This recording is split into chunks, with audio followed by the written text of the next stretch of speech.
Three cars, points A, P, Q and B lie on the same straight line such that P, Q and B are respectively 100 kilometers, 200 kilometers and 300 kilometers away from A. And it looks like this. So A is here, B is here, and then P and Q are in the middle. And so that part is not explicit. B is farthest away, 300 kilometers. P and Q are 100 kilometers away. They lie on the same straight line. I'm going to assume that they are in this order. 100 kilometers, 200 kilometers, 300 kilometers. I'm going to assume that P and Q are in between A and B. It seems like a reasonable assumption. So P is 100 kilometers from A. Q is 200 kilometers from A. So this is 100. B is 300 kilometers from A. So this is another 100. Cars 1 and 2 leave A at the same time and move towards B. So C1 and C2 move towards B. Simultaneously, car 3 leaves B and moves towards A. So C1 goes, C2 goes, C3 comes this way. Car 3 meets car 1 at Q. So here C1 and C3 meet. And car 2 at P. So car 2 and car 3 meet at P. Wonderful. So think about this. Car 3 reaches this point and then moves further to meet car 2 here. So car 1 is traveling quicker than car 2. So car 1 meets car 3, then car 2 meets car 3. And so C1 to C3, when car 3 travels 100, car 1 travels 200. So ratio of speeds C1 is to C3 is 2:1. C2 is to C3. When C2 travels 100, C3 has traveled 200. C2 to C3 is 1:2. We need to find C2 is to C1. That's it. So car 2 to car 3 is 1:2. Fine. Car 1 to car 3 is 2:1. We want to find car 2 is to car 1. And so this 2:1 can be written as 4:2, or the ratios are 1:4:2. Car 2 to car 1 is 1:4. This is the answer. Right? These two meet here, ratio of the speeds is 2:1. These two meet here, ratio of the speeds is 1:2. So once you know the ratio of the speeds between 1 and 3 and 2 and 3, you can find the ratio between 2 and 1. Very simple question. We don't need a heavy duty speed time distance. We're just simply thinking of it as ratios, nothing more than that. At A1, A2, A3 all the way till A52 be positive integers, that A1 less than A2 less than A3 less than all the way till A52. Wonderful. Remember, this is not even less than or equal to, strictly less than. Suppose their arithmetic mean is 1 less than the arithmetic mean of A2 to A52. Wonderful. So A2, A3 all the way till A52. Let's say they have an arithmetic mean of M. And A1 to A52, the arithmetic mean is M minus 1. A52 is 100. Then the largest possible value of A1 is. The wonderful question. So I'm going to think about it like this. A2 to A52, the arithmetic mean is M. A1 comes in. Think about this. If arithmetic mean of A1 also included to A2 to A52, if A1 is also included, and if that stayed at M, then A1 should have been M. Average of 51 entities is M. The 52nd, if that were also M, then all 52 average would be M. That's not the case we have here. The case we have here, the average falls by 1. That means the total should have fallen by 52. The average falls by 1. It's like you've taken 1 from each of these 52 entities. So that tells us our A1 should be M minus 52. Average of these 51 is M, and then you add one more. If that were m minus 52, then from an average of m, you're taking 1 on an average from each of the 52, the average would become m minus 1. The other way of doing this, the more conventional way of doing this, all of these put together, the sum is 51m. 51m plus a1 by 52 equals m minus 1. 51m plus a1 equals 52m minus 52, or a1 is m minus 52. This is the algebraic way of doing this, we know that. The average minus 52 is a1, average of these 51 entities. We want to find maximum value of a1. When will that be maximum? When average mean m should be maximum. We know all the numbers are distinct. We know that there are from a2 to a52 there are 51 numbers. So what is the maximum possible average of 51 distinct natural numbers, where the largest is 100, or we go 100, 91, 98, 97, 96, all the way till 50. It should be 51 numbers. Average of all this is nothing but 100 plus 50 by 2. That will be the average. Average is 75. So the m max is 75. A max is 75 minus 52, which is 23. If n and x are positive integers such that n power n is 2 power 160. N is a positive integer, 2 power 160. Key here, we've got to write this as 2 power a number, whole power a number, 2 power p whole power q. Right, so 2 power p equal to n, which should be equal to q. Fine, so that's the idea here. P into q is 160. We write this as 2 square whole power 80. This is 4 power 80. That doesn't work. I cannot write this as 2 cube whole power something. I can say 2 power 4 whole power 40. 2 power 4 is 16, 16 power 40. That doesn't work. 2 power 5 whole power 32. 2 power 5 is 32. 32 power 32. Done. So n is equal to 32. So roundabout way of saying n equals 32. 32 n square plus 2 power n.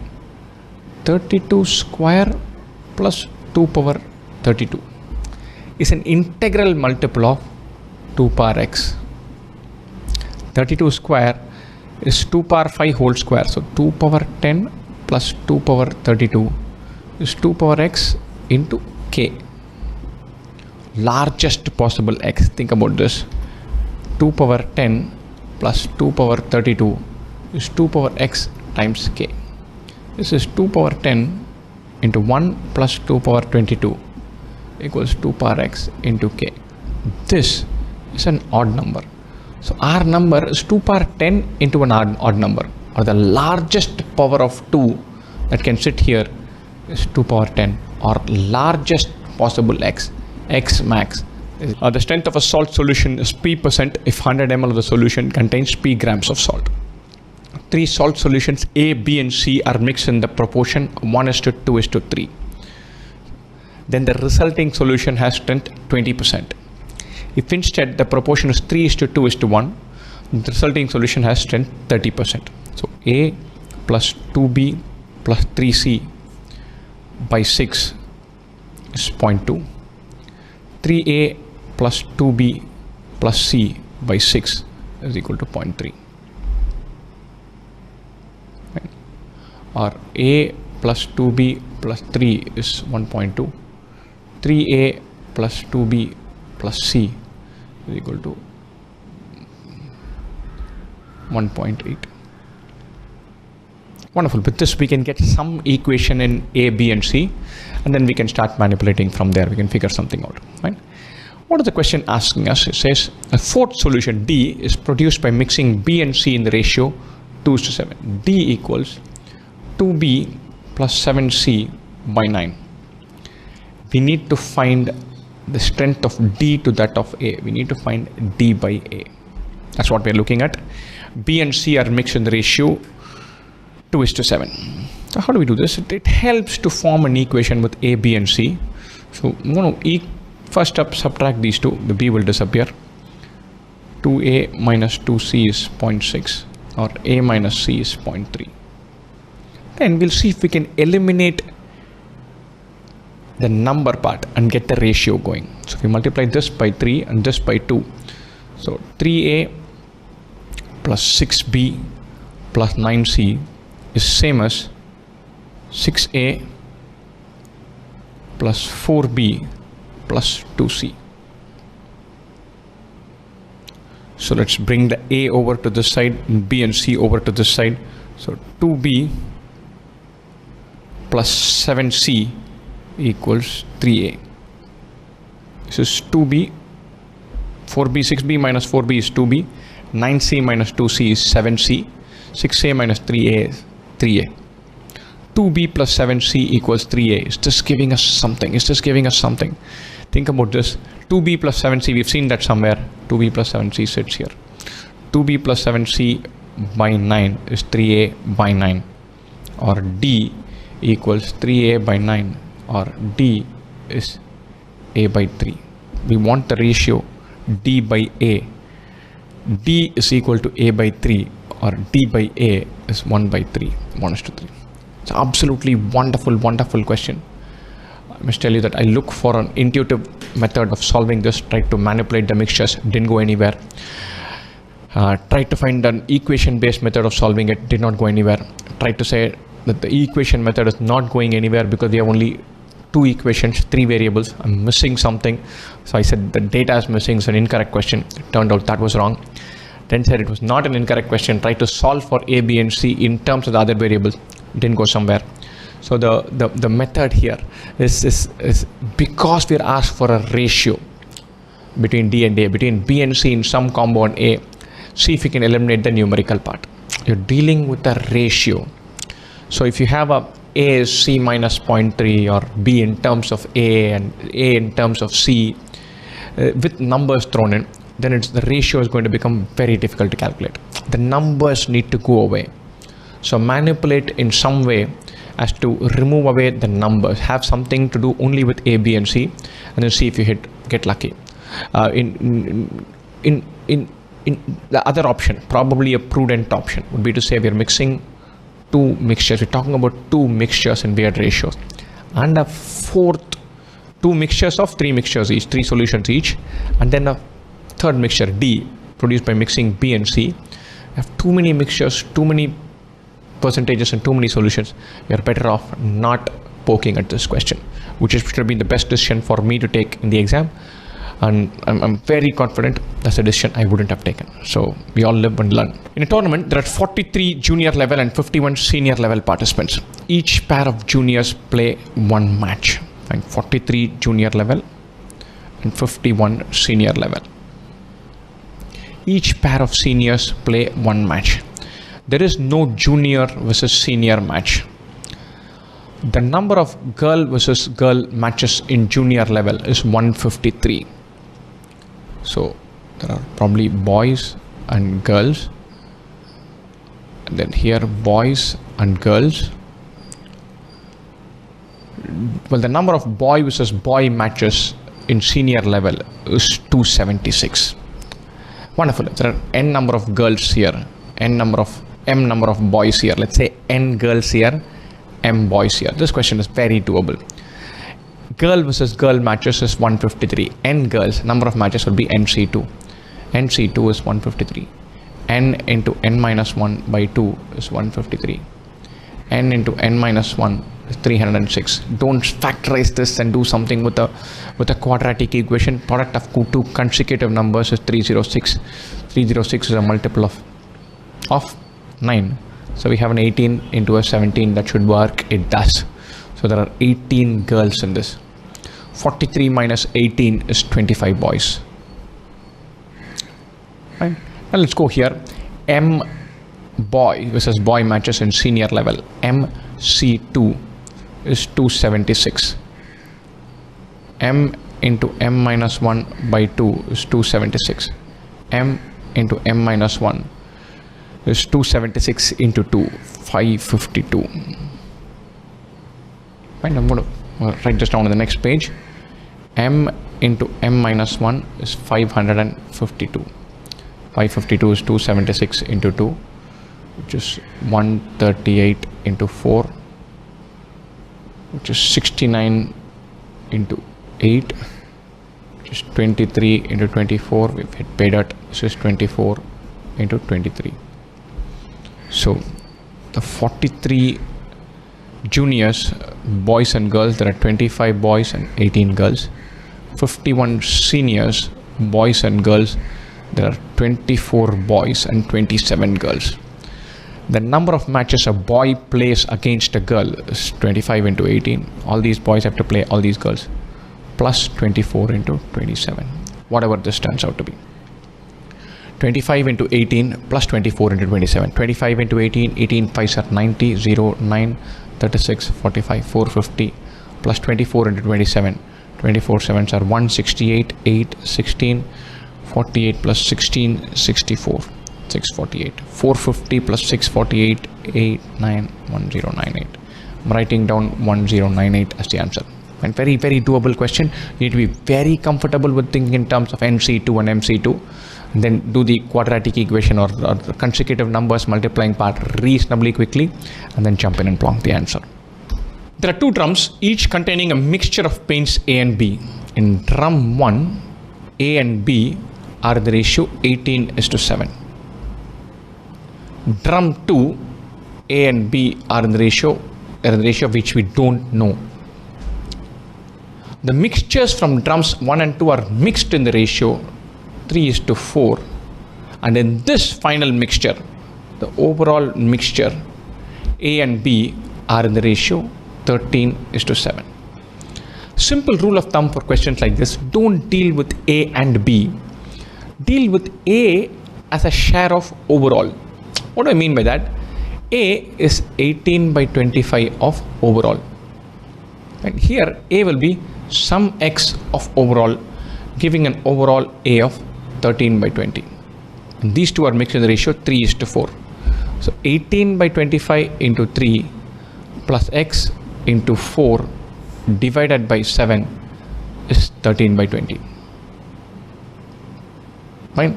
18/25 into 3 plus share of A into 4 by 7 is 13/20.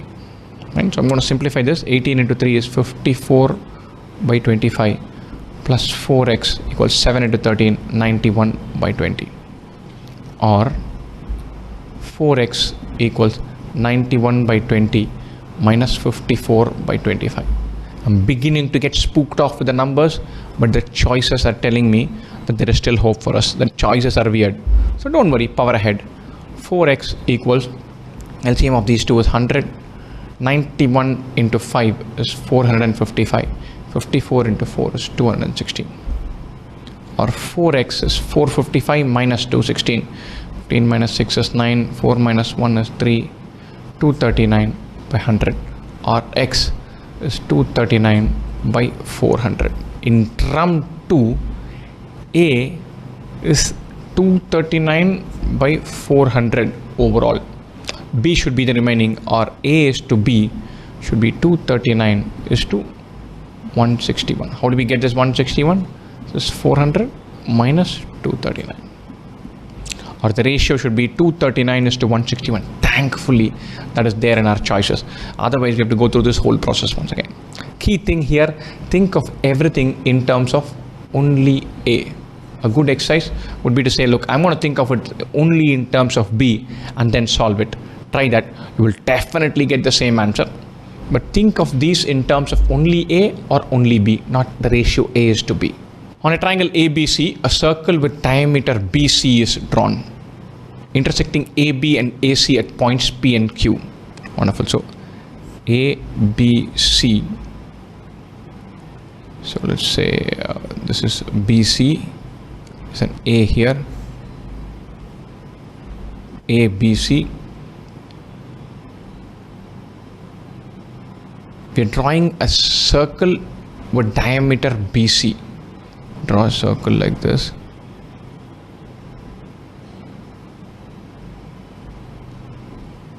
then intersecting AB and AC at points P and Q respectively. This is P, this is Q. AB, AC and CP. AB is 30, AC is 25, CP is 20. And then the length BQ in centimeters is, we need to find BQ. Key thing here, this is semicircle, so this should be 90 degrees, this should be 90 degrees. So now we are looking to do Pythagoras theorem. So think about triangle PAC. So PAC. If you look at this triangle, this is 90 degrees, CP is 20, AC is 25. This is a ratio of 4:5, or this should be 3, 15, 20, 25 is a Pythagorean triplet. AP is 15. That means PB should be 15. Fine. Wonderful. I know our triangle, our line BA, it does not look like P is a midpoint of BA, but that's what the math is telling us. So this is 15. So this is 15. This is 20. PC. So I'm looking at triangle BPC now. BPC. This is 15. This is 20. This should be 25. Wonderful. So we've got BC to be 25. Now we need to find BQ. Now the best way to do this is using the idea that area of the triangle is half into base into height, which is half into 30 into 20, half into AB into PC.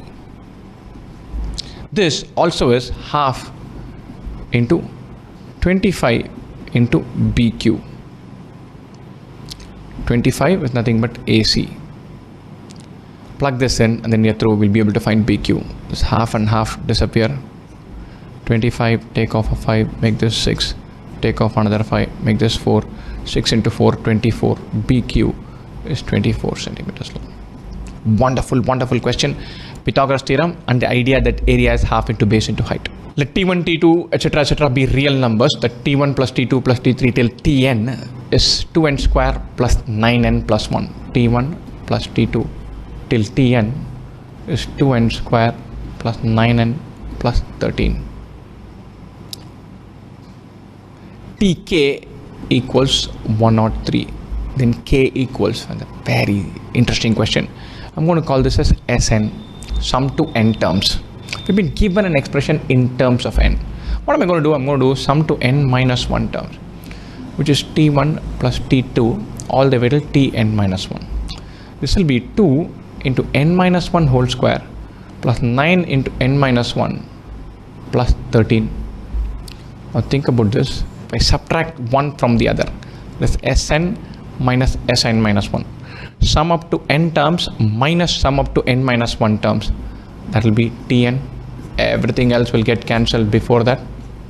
This is equal to 2n square plus 9n plus 13 minus 2 times n minus 1 whole square plus 9 times n minus 1 plus 13. This disappears. 9n minus of 9 times n minus 1. This difference will be 9. So we have 2 times n square minus n minus 1 whole square plus 9. It's 2 times n square minus n square plus 2n minus 1 plus 9. Or the nth term, the n square part disappears. 4n minus 2 plus 9, which is 4n plus 7. Tk equals 103. Tk should be 4k plus 7. That is equal to 103. Or 4k is 103 minus 7, which is 96. K is 24. The 24th term is 103. K equals 24. From a rectangle ABCD of 768 square centimeters, a semicircular part with diameter AB and area 72 pi square centimeters is removed. Diameter AB, area is 72 pi. Area is pi r square by 2. That is 72 pi. The pi gets cancelled. R square is 144 or r is 12. The radius of this semicircle is 12. The diameter is AB, or AB should be 24. So we have an ABCD which measures 24 like this. A semicircle is cut off, right? AB is 24, area is 768. AB into CD, sorry, AB into BC is 768. 24 into BC is 768. Make it 12, make it 384, make it 6, make it 192, make it 3, make this 96, or BC is 32. The 32, this is 32, this is 24. Now we want to find the perimeter of the leftover portion. This is the perimeter. This is the leftover portion. Perimeter will be AD plus DC plus BC, and then half the perimeter of this circle. 32 plus 24 plus 32, 64 plus 24, 88, and then pi r, 2 pi r by 2, where r is 12, 88 plus 12 pi. So this number. P cube equal to q power 4 equal to r power 5 equal to s power 6. The value of log of PQR to the base s. These kind of questions I would usually like to plonk this as equal to k power something, so that everything we can get in terms of k, and then this we can write it as log PQR by log s, both to the base k. That is the approach. You get that, you're through. Equal to k power what? That is the key thing. We want this to be a multiple of 3, 4, 5 and 6. LCM of 3, 4, 5 and 6 is LCM of 4, 5 and 6. LCM of 4 and 6 is 12. 12 and 5 is 16. Or P equals k power 20, Q equals k power 15, R equals k power 12, S equals k power 10. Log of PQR to the base k by log s to the base k. So it's log of k power 20 into k power 12 into k power 15. P, R and Q, I've written it incorrectly, by log of k power 10 to the base k. This is simple. 20 plus 12 is 32. 32 plus 12 is 47. 47 by 10. This is the answer. The moment we plonk it like this, then we get everything in terms of one variable. An old trick, suppose you're told 2a equals 3b equals 4c equals 5d. Plonk this all to be equal to 60 k, and then get everything in terms of k. Nice whole numbers, nothing to worry about, you're done. Fine. So this is an old trick for simplifying variables. You've given bunch of equations, assume a new variable, life becomes simple. A chord of length 5 centimeters subtends an angle of 60 degrees at the center of a circle. 60 degrees at the center of a circle. Center of a circle, 60 degrees, we know the radius straight away. I love this question because I know this number, I like this number. Chord of length 5 centimeters makes an angle of 60 at the center. Think about this. 60, any chord and angle at the center, these two are radii, these two are equal. Now this is 60 degrees, that means these two angles are equal, they are also 60. Or our circle has a radius of 5. Now angle of 120 at the center, chord, the length in centimeters of a chord that subtends an angle of 120 at the center. This is very simple. This is trigonometry 101. This is 120. This is 5.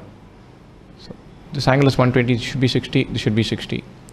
This is 60. We know how to find this. How do you find that? This is 30. This will be. Let's name this. I'm going to. If you've not got the answer, pause. Sin 60 is BC by OB. root 3 by 2 equals BC by 5, or BC equals 5 root 3 by 2.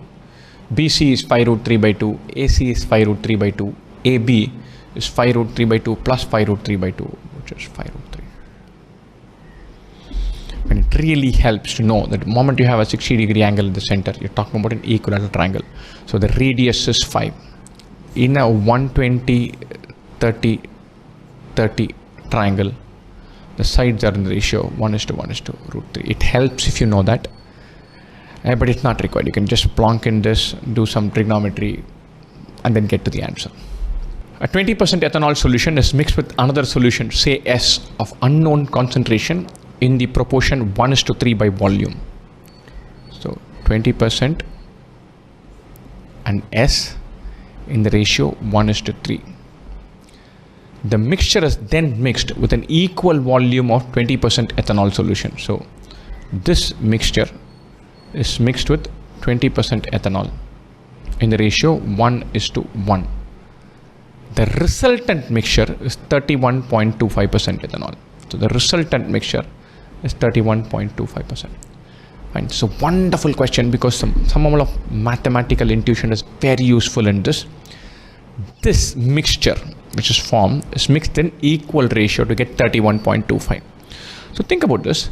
Forget about this first part. Deal only with this. Mixture and this are mixed to get 31.25. They are mixed in equal quantity. 31.25 is 11.25 more than this. A further 11.25 should be mixture thing, should be the bang in middle midpoint, because they are mixed in equal ratios. So 20% plus 11.25% is 31.25%. This plus 11.25%, 31.25 plus 11.25, this is 0.5, or mixture should be 42.5%. So this is 42.5%. Mixed in the ratio 1:3 takes us to 42.5%. Now we have an old-fashioned mixtures question in our hands. We are mixing a 20% solution and S and getting 42.5%. We are mixing these two in the ratio 1:3. This difference is 22.5. 42.5 minus 20 is 22.5. Old-fashioned alligation method. So this should be 7.5. Should be in the ratio 1:3. This is 24.5. This is 7.5. Or our S should be 42.5 plus 7.5%, 50%. Key thing here, do the second thing first and then go to the first one. The second thing idea is it is mixed in the ratio 1:1. So the final solution should be bang in the middle. So this should be right midpoint between these two. Straight away get the mixtures concentration. Stick that in, use your alligation method, you're through. The area of rectangle and the square of its perimeter are in the ratio 1:25. L into B is to 2 times L plus B whole square is 1:25. I'm going to write down this equation and then figure this out. LB is to 2 times L plus B whole square is 1:25. We need to find the ratio B is to L, shorter to longer side. And so L into B equals 4 times L square plus 2LB plus B square is 1:25, or LB is to 4L square plus 8LB plus 4B square is 1:25, or 25LB equals 4L square plus 8LB plus 4B square. 4L square minus 17LB plus 4B square is 0. Can be split as 16 and 1. We're going to get a ratio 1:4. Fine. So 4L square minus 16LB minus LB plus 4B square is 0. 4L into 4L minus 4B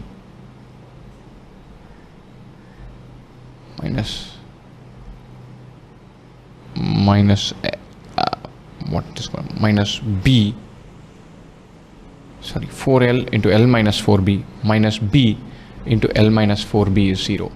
So 4L minus b into L minus 4b is 0. 1:4 or 4:1. Shorter to longer is 1:4. And just plain old-fashioned writing of equations, simplifying that. We're looking to solve for b by L. If you want to deal with only one variable, you don't like factorizing like this, divide by L square throughout. So you'll get 4 minus 17b by L plus 4b by L whole square equal to 0. b by L is what we want to find. We'll have 4 minus 17x plus 4x square equal to 0. X is what we need to find. You can simplify and find that. If you don't like dealing with a quadratic equation that has L and b, then create a b by L by dividing by L square throughout, and then you're done. You're dealing with only one variable.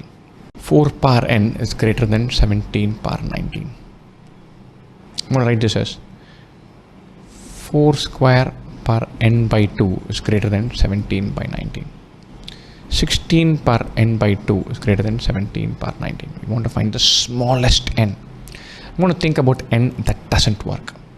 If I put n, 16 power 19 is not greater than 17 power 19. 16 power 38 by 2 is not greater than 17 power 19. N cannot be 38. 38 does not work.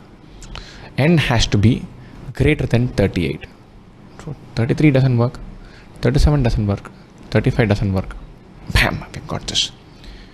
We need to now think that 16 power 39 by 2 is greater than 17 power 19. Fine. It should be, I'm not saying it is not. This is 4 into 16 power 39 is greater than 16 power 19 is greater than 17 power 19. 4 is greater than 17 by 16 whole power 19. This could be tough to prove. It should be. That's what the question is telling us. But we do not have to worry about it. We know that 38 doesn't work. If the 39 and 40 had been in the choices, then we are worried. We are in trouble. It's not. So this becomes an easy question. 39 works. N cube minus 11n square plus 32n minus 28 greater than 0. The smallest integer n. See, n cube is powerful. So if you put 100, or then n cube will kill everything else. These are reasonable coefficients.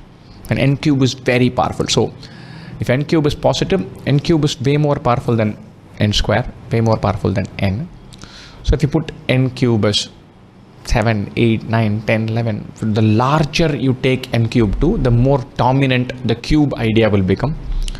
So this is going to become bigger and bigger the higher n gets. And it's a curve that's open-ended. It's going to become larger and larger with increasing n. We can sense that. And there are multiple ways of doing this. One would be to just plonk in a value of n and then go from there. My favorite is probably n equal to 10, which is 1000 minus 1100 plus 320 minus 28. 1000 minus 1100 minus 100 plus 320 minus 28. So this works. Now maybe 9 will work, maybe 8 will work. I would like to skip to 8 and then come back and check 9. If 8 works, then I can go lower.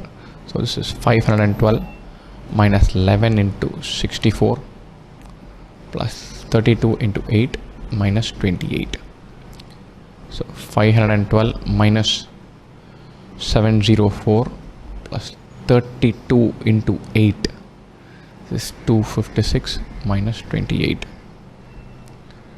So 512 plus 256 is 867. 704 plus 28 is 732. So 512 plus 256 is greater than 704 plus 28. So 8 works. Already I'm beginning to sense that 7 won't work. When so 8 works, this is this close.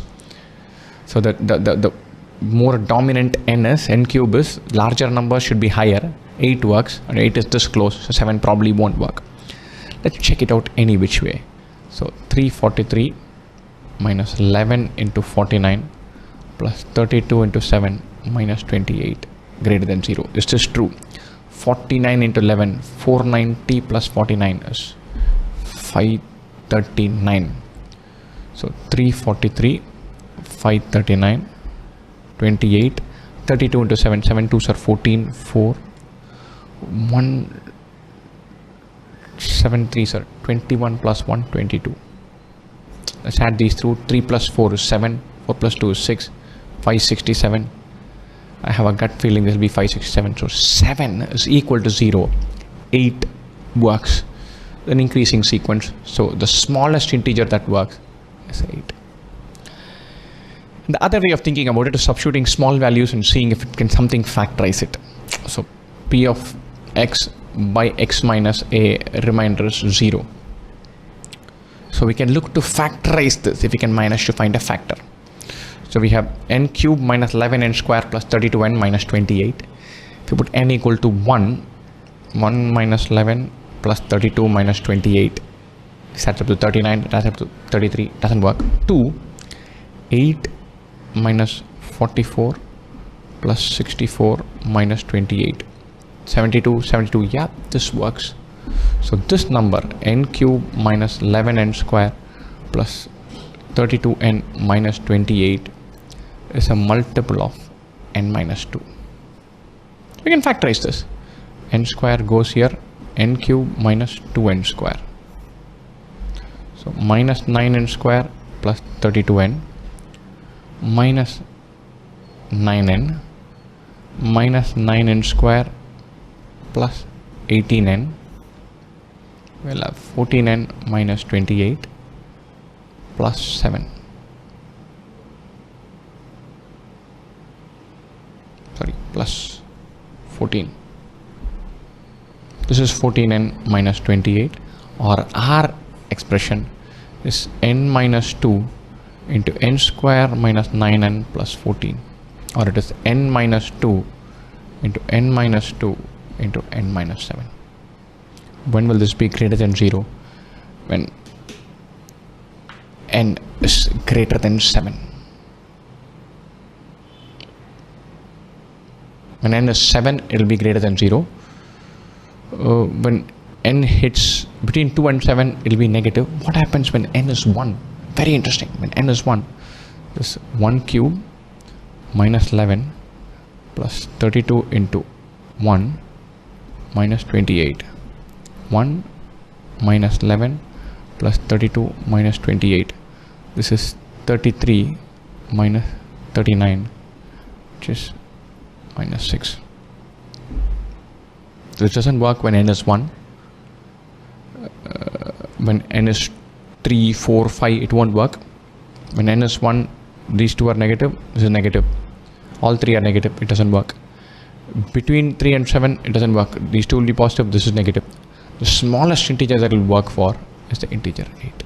A parallelogram ABCD has area 48 centimeters square. Fine. CD measures 8. ABCD. CD is 8. Our AD measures S. The height here is 6 centimeters. So this height is 6. Then which one of the following is necessarily true? See, this is the right triangle with 6 as the height and S as the hypotenuse. So S is greater than or equal to 6. That we know for sure. It cannot be less than 6. So this works. Not equal to 6, we cannot say. Between 5 and 7, no. Less than or equal to 6, no. This is it. Length into height is area. Breadth into height is the area. Base into height is area. Base into corresponding height is area. The height is 6. That means the side should be at least 6. If this were a rectangle, S would be 6. Otherwise, it will be greater than 6. 7 into 11 plus 11 into 15 plus 15 into 19 all the way till 95 into 99 is. And so all of these questions, this is right some way of having nth term. And then we can simplify this. How do we do this? Nth term here we can say is n into n plus 4, n plus 4 into n plus 8 plus 4. That part is clear. Right? And then this also goes in plus 4 terms. So we can write this as 4n plus 3 into 4n plus 7 each term. Why am I choosing 4n? Because from 7 I go to 11, 11 I go to 15, 15 I'll go to 19. So my step size of my defining term is in steps of 4. So I increment, go from one term to the next term. My term has to go up by 4. That means I need to have a 4n sitting there. So nth term of this expression is 4n plus 3 into 4n plus 7. T1 is 7 into 11. T2, 4 into 2, 8, 8 plus 3, 11 into 15. T3 is 15 into 19 and so on. So 4n plus 3 into 4n plus 7. If you expand this, this is 16n square plus 12n plus 28n plus 21, or 16n square plus 40n plus 21. Fine. And 4n plus 3, if you put it equal to 95 to get to this term, then 4n is 92, n is 23. N goes from 1 to 23. There are 23 terms in the summation. And so, or we can say we're looking to do summation 16n square plus 40 times summation n plus 21 times summation 1, going from 1 to 23 when n becomes 23. Fine. Now we know the formula for this: 16 times n into n plus 1 into 2n plus 1 by 6 plus 40 times n into n plus 1 by 2 plus 21 times n is what we need to find when n is equal to 23. Fine. So all these numbers seem to be adjacent to each other. This number is a multiple of n, so we can carve out n from this, and we can say which of these is a multiple of 23. That's one way of going about it. 16 by 6 is 8 by 3. This is 20. So simplifying this, we can get n out 8 into n plus 1 into 2n plus 1 by 3 plus 20 times n plus 1 plus 21. This is what we are looking to find.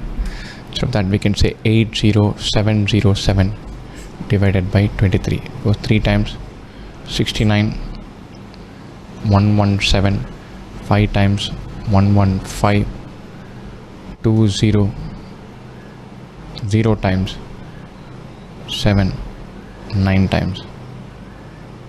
So this is a multiple of 23. This number is this plus 44. This doesn't work.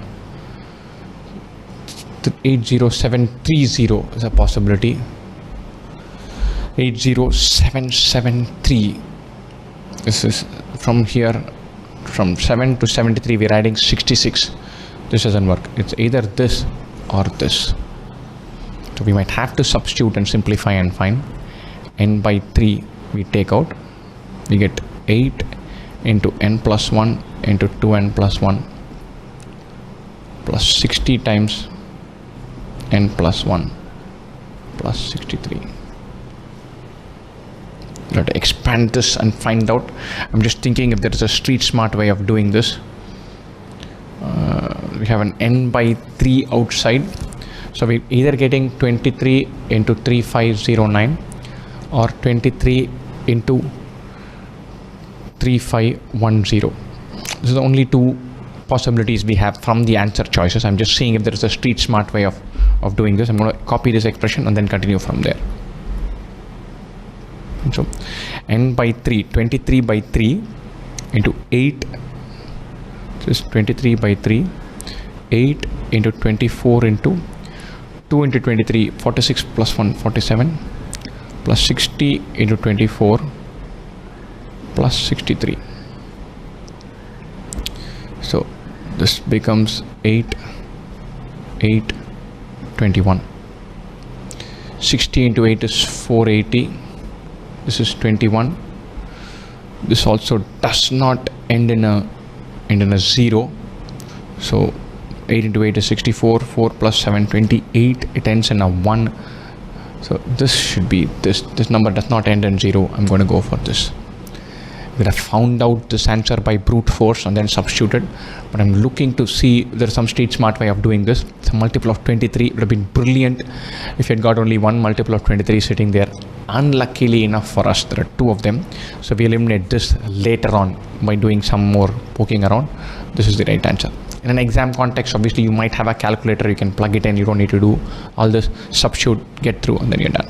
For two sets A and B, A triangle B denote the number of elements which belong to A or B but not both. So A, B, A's triangle B is this. A union B, from that we remove A intersection B. Then the number of elements in P triangle Q, triangle R triangle S. Let's find P triangle Q.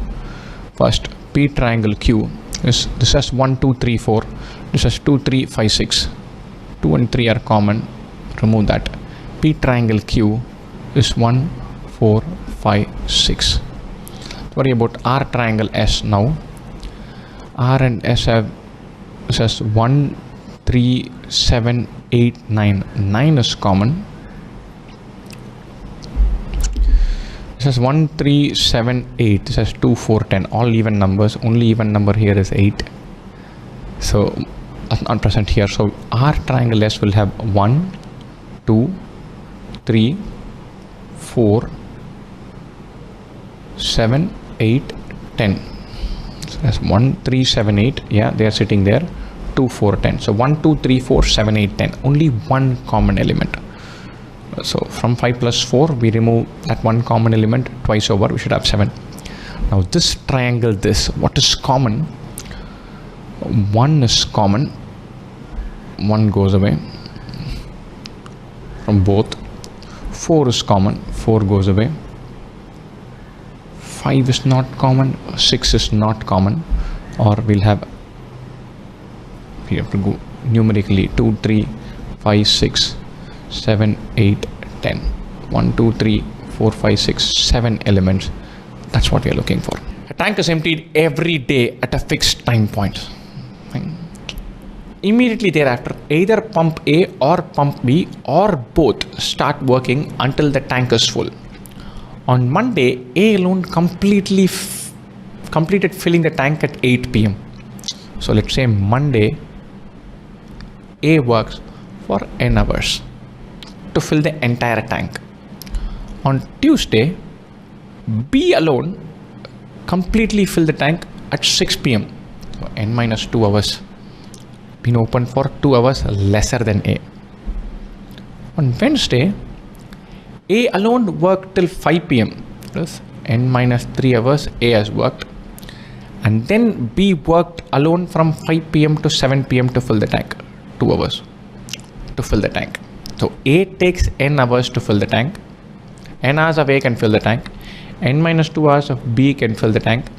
N minus 3 hours of A and 2 hours of B can fill the tank. Or let's twist it slightly more. A is doing 3 hours less work on Wednesday, which B completes in just 2 hours. Or B is 1.5 times as good as A. Fine. Very simple idea, wonderful idea. B is 1.5 times as good as A. What A would have done in 3 hours, B ends up doing in 2 hours.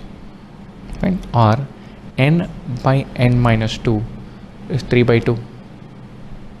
The time taken for B should be lesser in the same ratio. 2n equals 3n minus 6, or n equals 6. A takes 6 hours, B takes 4 hours. When A will take 6 hours, B takes 4 hours, or the tank is closed at 2 p.m. When they're together open, they can, in 1 hour, they can fill 1 by 6 plus 1 by 4, which is 2 by 12 plus 3 by 12, or 5 by 12 of the tank, or they can fill the entire tank in 12 by 5 hours, which is 2 hours, and 2 by 5 hours, 2 hours, 24 minutes, starting from 2 p.m. or they can complete filling this entire tank at 4:24. The breakthrough here is in figuring out that the ratio of efficiency at the rate at which they fill B is to A is 3:2. Once you've done that, the whole question becomes very easy. The more conventional method is to say n minus 3 by n plus 2 by n minus 2 equal to 1. N minus 3 hours at the rate 1 by n per hour. 2 hours at the rate 1 by n minus 2 per hour. Together they fill the tank. Solve this, will inevitably get n as 6, and then we complete it and solve. Let's look at this one. Difference in speed. On a long stretch of east-west road, A and B are on 2 points such that B is 350 kilometers west of A. So B here, A here, 350 kilometers is the distance between B and A. One car starts from A and another from B at the same time. If they move towards each other, then they meet after 1 hour. B, let's say, travels at B kilometers per hour. A travels at A kilometers per hour. They meet in 1 hour. Or the relative velocity is A plus B kilometers per hour. The relative distance, this is the relative speed. Relative distance is 350 kilometers. Time taken is 1 hour. So 350 by A plus B equal to 1. Or A plus B is 350 kilometers per hour. Wonderful. If they both move towards east, this is west. If both move towards east, that means A is going like this, then they meet in 7 hours. And so B is catching up on A.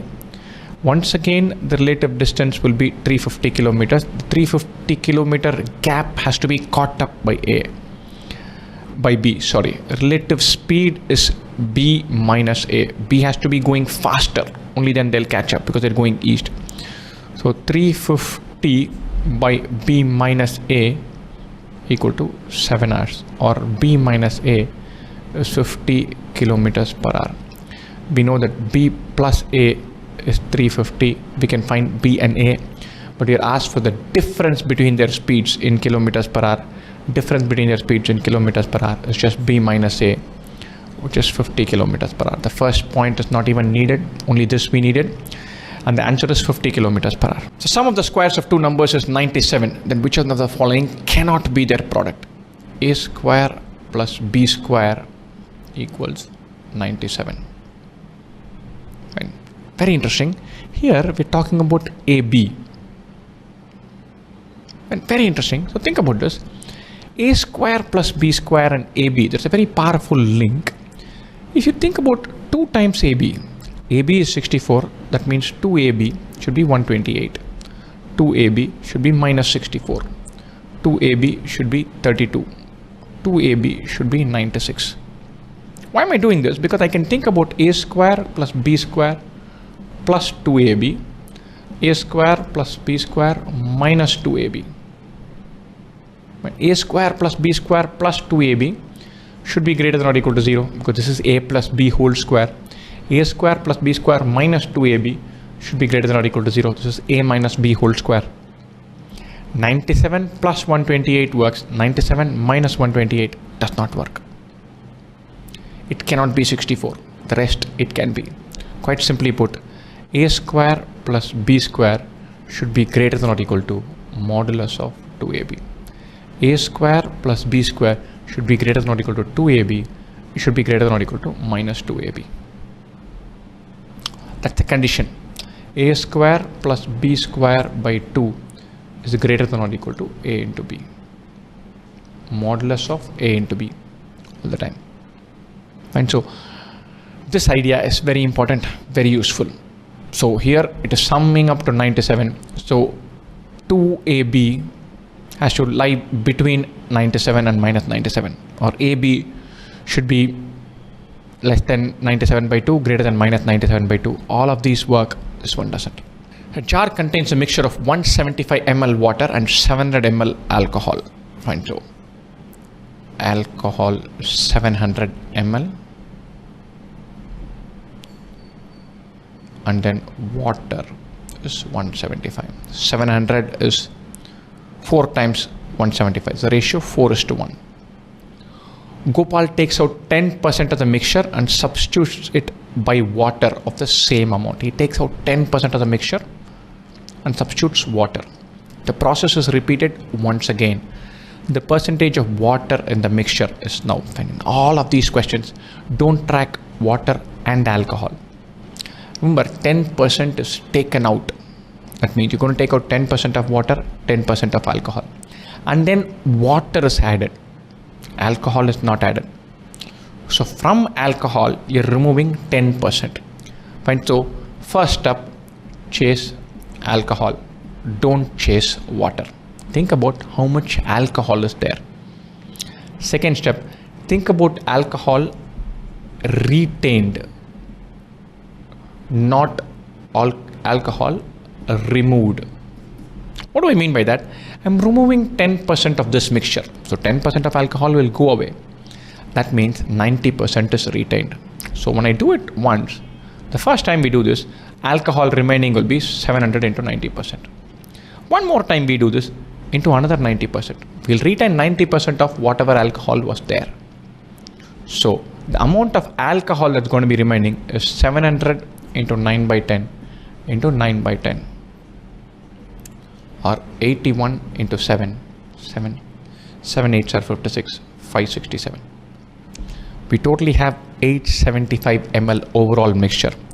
Of this, 567 is alcohol. Remaining 15 minus 7 is 8, 6 minus 6 is 0, 8 minus 5 is 3. 308. Total of 308 should be water. The remaining should be water. So we want the percentage of water in the mixture, that is 308 by 875. That is the percentage. Divide this, find some approximate value, some approximation somewhere, and that's what you're looking for.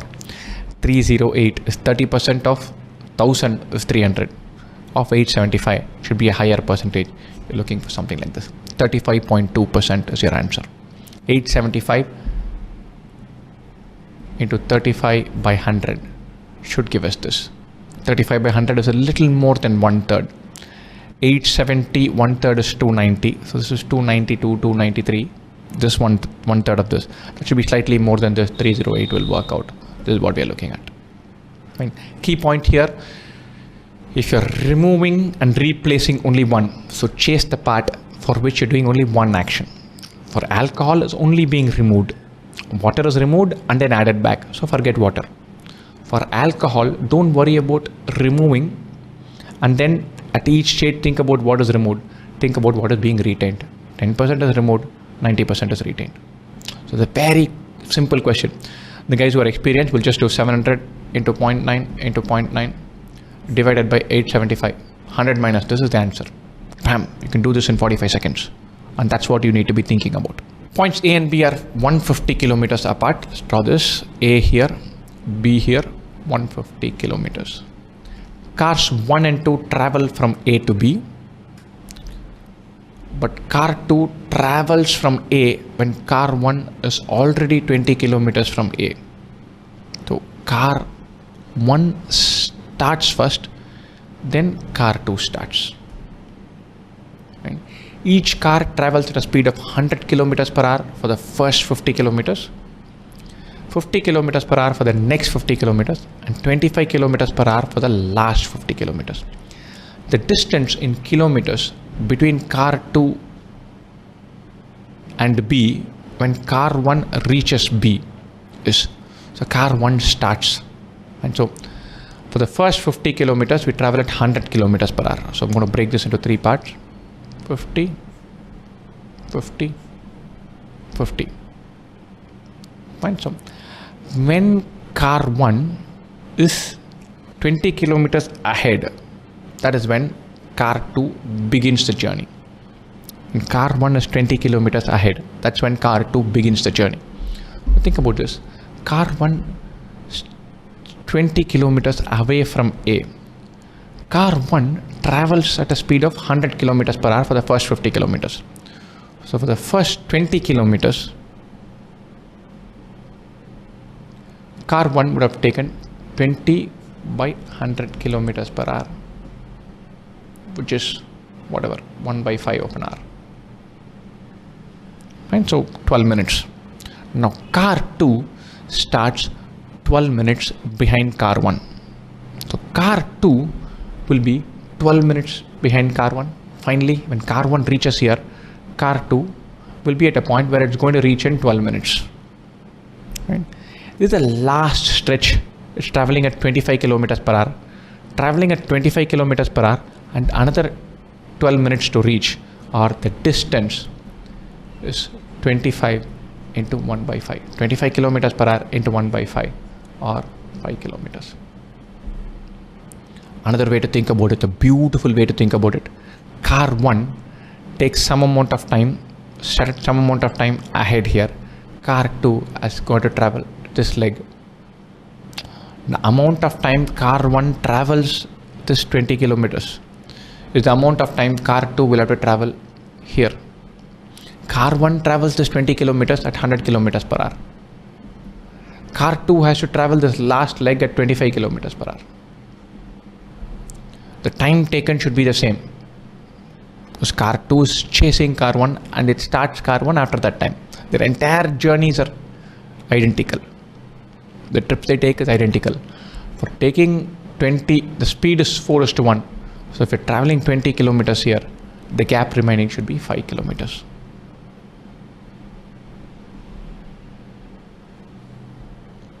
The time car 2 takes to travel the last 5 kilometers, it should be equal to the time car A takes to travel the first 20 kilometers. That's the time gap between A and B.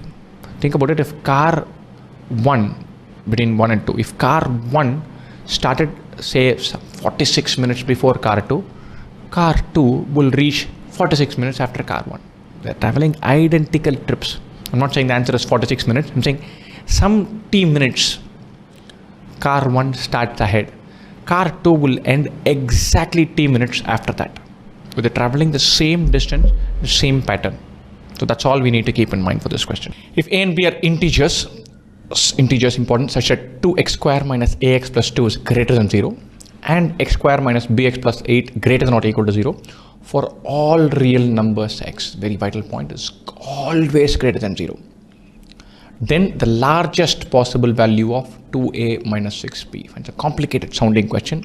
I'm going to do this by a wonderful method called as completion of squares.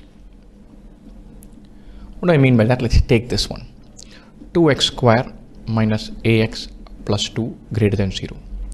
I don't want to deal with 2x square. I'm going to think of this as x square minus a by 2x plus 1 greater than 0. We know that x minus k the whole square, x square minus 2kx plus k square. And here we have an a by 2, right? That is equal to 2kx. Or we're talking about k equal to a by 4. That's when this will match. That means k square should be a square by 16. What do I mean by that? Suppose this were x square minus a by 2x plus a square by 16. This is x minus a by 4 the whole square. And I cannot just add on one side. So I'll add a square by 16 at this side also. And then bring this plus 1 this side as minus 1. Or x minus a by 4 whole square is greater than a square by 16 minus 1. Now remember, this is always true. This will always be true only if this is negative or 0. Right, so this always holds good. That means this expression has to be negative or 0. X minus a by 4 whole square is greater than 4 will not always hold good. X minus a by 4 whole square is greater than minus 3 will always hold good. Or a square by 16 minus 1 should be less than 0. It cannot even be equal to 0. Because if this were equal to 0, then x minus a by 4 the whole square is always greater than 0. That won't hold good, because if x is a by 4, this will become 0. And this number should be negative. Or a square is less than 16. A is in the range minus 4 to plus 4. Fine. So we want the largest possible value of 2a minus 6b. So a has to be as high as possible. A cannot be 4 or a should be 3. So I'll jump in and do the same thing for b. X square minus bx plus 8 is greater than or equal to 0. Wonderful. This is greater than or equal to here. This is x square minus bx plus b square by 4 greater than or equal to b square by 4 minus 8. Why are we adding b square by 4? B square by 4 is b by 2 whole square. 2 times b by 2 is b. So this becomes x minus b by 2 whole square is greater than or equal to b square by 4 minus 32 by 4. Remember, this always holds good for all real values of x. That means b square should be less than or equal to 32. Here it is less than or equal to, but that doesn't matter because you're looking only at integers. That means b square can go from minus 5 to 5. But if it's greater than 5, it will become 36. Minimum of 36. If it is less than minus 5, it will be minimum of 36 again. So minus 5, minus 4, minus 3, minus 2, minus 1, 0, 1, 2, 3, 4, 5. All of these will work. We want 2a minus 6b to be very high, or we want b to be very small. The smallest integer b can take is minus 5. 2 into 3 minus 6 into minus 5 is the largest possible value of 2a minus 6b. 6 plus 30, which is 36. The key takeaway here, the most important point here, is the idea of completion of squares. You might be given any quadratic equation, x square plus 5x plus 11. You should be able to write it as x plus a whole square plus b. Find suitable a and b such that this becomes like this. Be it with numbers or variables, it doesn't matter. Any quadratic, you should be able to write it as a square plus a constant, an adjusting term. You should be able to do that. That is very vital. Add that to your list of skills today. Do it a lot of numbers. Anything x square plus 23x minus 139. Write it as some x minus k the whole square plus m. Or if you have x square plus px plus q, write it as some x plus something the whole square plus an adjusting term. That skill is vital. A is 6 power 2n minus 35n minus 1, n equal to 1, 2, 3, and b is 35 times n minus 1, n is 1, 2, 3. And which of the following is true? Neither every element of A is in B, nor every member of B is in A. Every member of A is in B, and at least one member of B is not in A. Every member of B is in A, B is a subset of A. At least one member of A is not in B. Whereas A is not a subset of B. Right? This says A is a subset of B. Before we go further, I want to write down and see a few numbers. I want to put n equal to 1. So 6 square minus 35 minus 1, which is 0. We put n equal to 2. 6 power 4 minus 70 minus 1. N equal to 3, 6 power 6 minus 105 minus 1. There are going to be some numbers. I can already sense that A becomes larger and larger the more we put, because it goes 6 square, 6 power 4, 6 power 6, 6 power 8. A runs away from us, becomes bigger and bigger. And B, when n equal to 1, B is 35 times n minus 1. 35 times 0, B would be, B, the first element will be 0.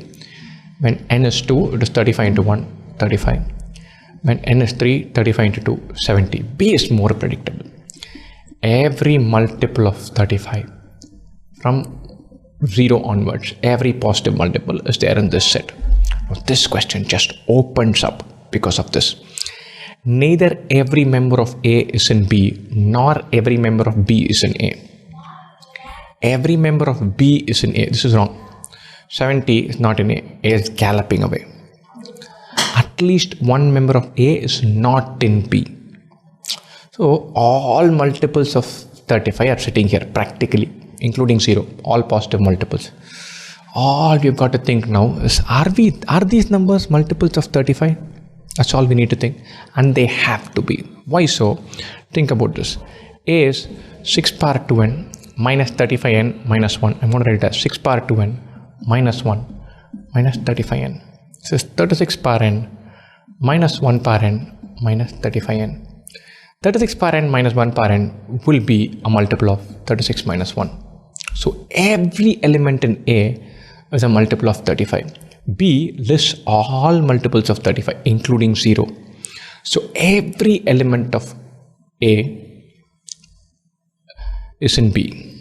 And at least one member of B is not in A. 70 is not in A. 105 not in A. A jumps across multiples of 35. After 0, it goes to a large number, and then a much larger number, and then a giant larger number. B lists every multiple of 35. So B is a superset. A is contained within that. There's A like this and B like this.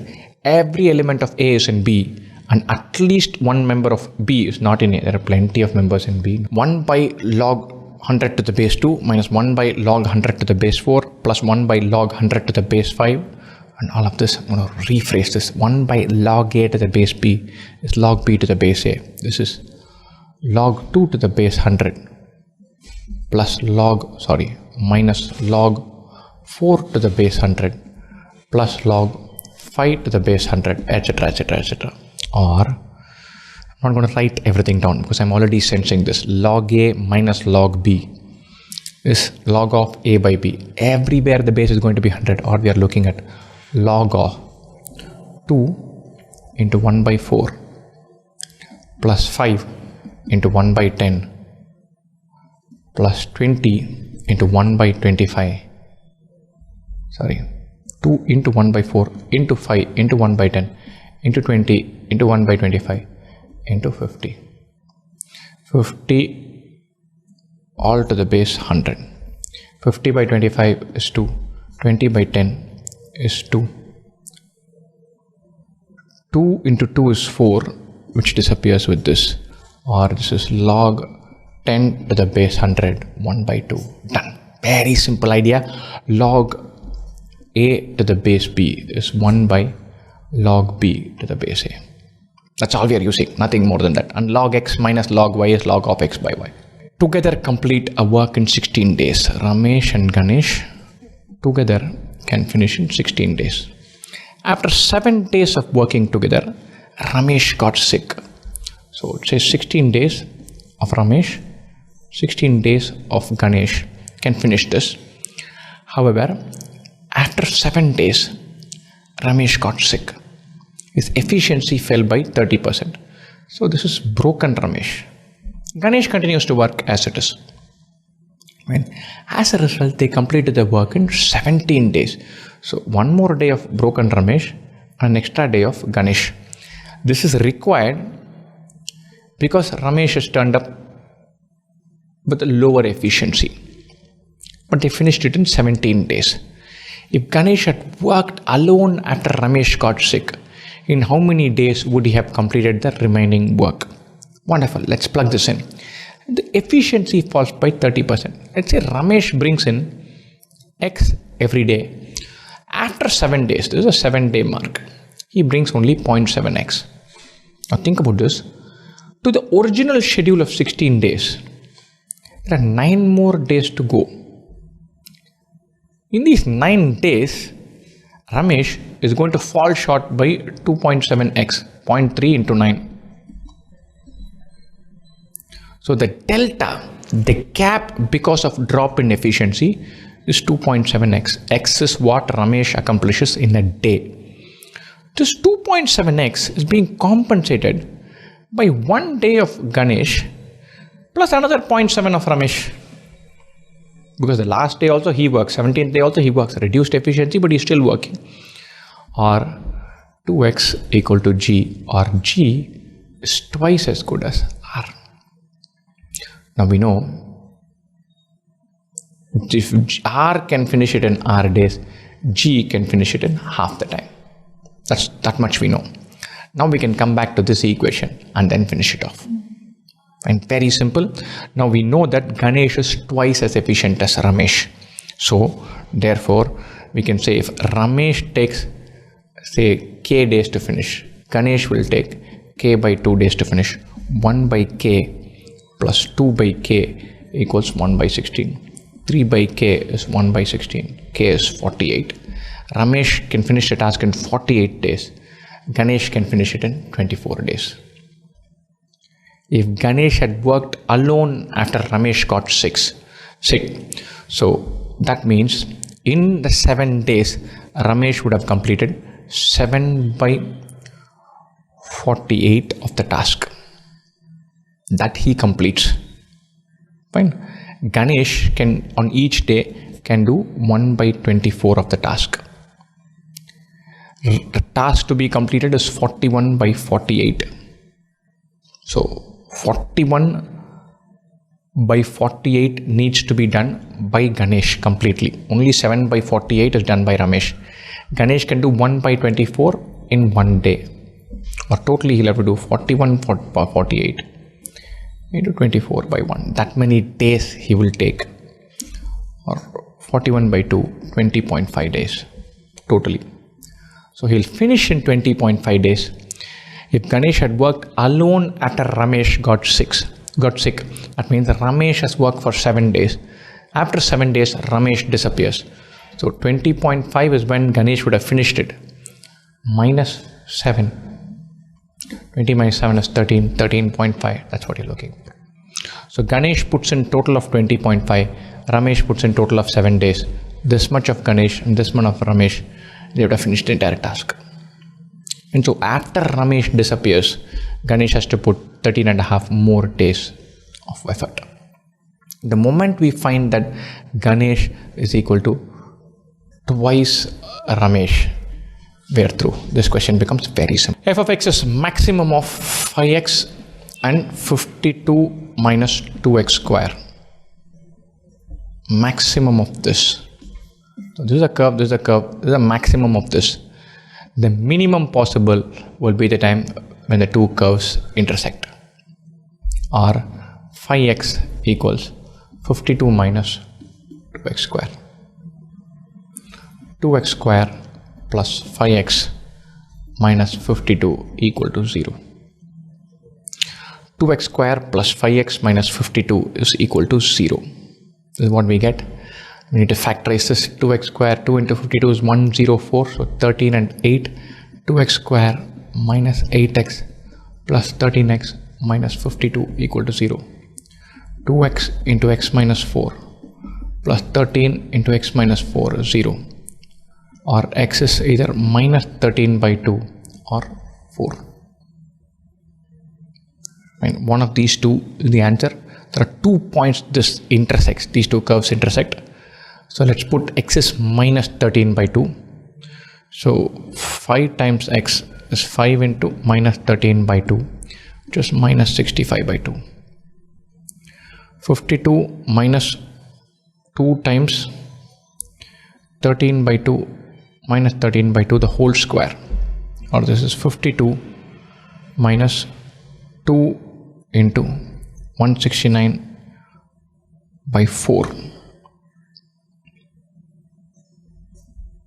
This is 2. 52 minus 169 by 2, that should be minus 65 by 2. I need not have done all this. The two values are equal. So when x is minus 13 by 2, we get minus 65 by 2. That is f of x. When x is 4, 5 times x is 20. 52 minus 32 is 20. F of x will be 20. So when at 4 and minus 13 by 2, they are equal. At minus 13 by 2, the value of f of x is minus 65 by 2. That's the answer we are looking for. Exam scores. The scores of Amal and Bimal in examination are in the ratio 11:14. So I'm going to take 11x and 14x. After an appeal, their scores increased by the same amount and their new scores are in the ratio 47:56. 11x plus a, 14x plus a. This ratio is 47:56. So 11x plus a into 56 is 14x plus a into 47. This is a. 11 into 56 is 616x plus 56a. 14 into 7 is 98, 8, 9, 56 plus 9, 65, 658x plus 47a. 56a minus 47a, 658 minus 616, which is 42x, or 9a equals 42x, 3a equals 14x, a is 14x by 3. The ratio of Bimal's new score to that of his original score. Bimal's new score is 14x plus a, original score is 14x. A is 14x by 3, 14x plus 14x by 3 by 14x. 1 plus 1 by 3 by 1, or this is nothing but 4 by 3. We are looking for an answer choice of 4:3. And very methodical question, there's nothing here. 11:14, 11x, 14x, add an a, solve for a in terms of x, and then we are through. A triangle ABC has area 32 square units and its side BC of length 8 units lies on the line x equal to 4. Fine.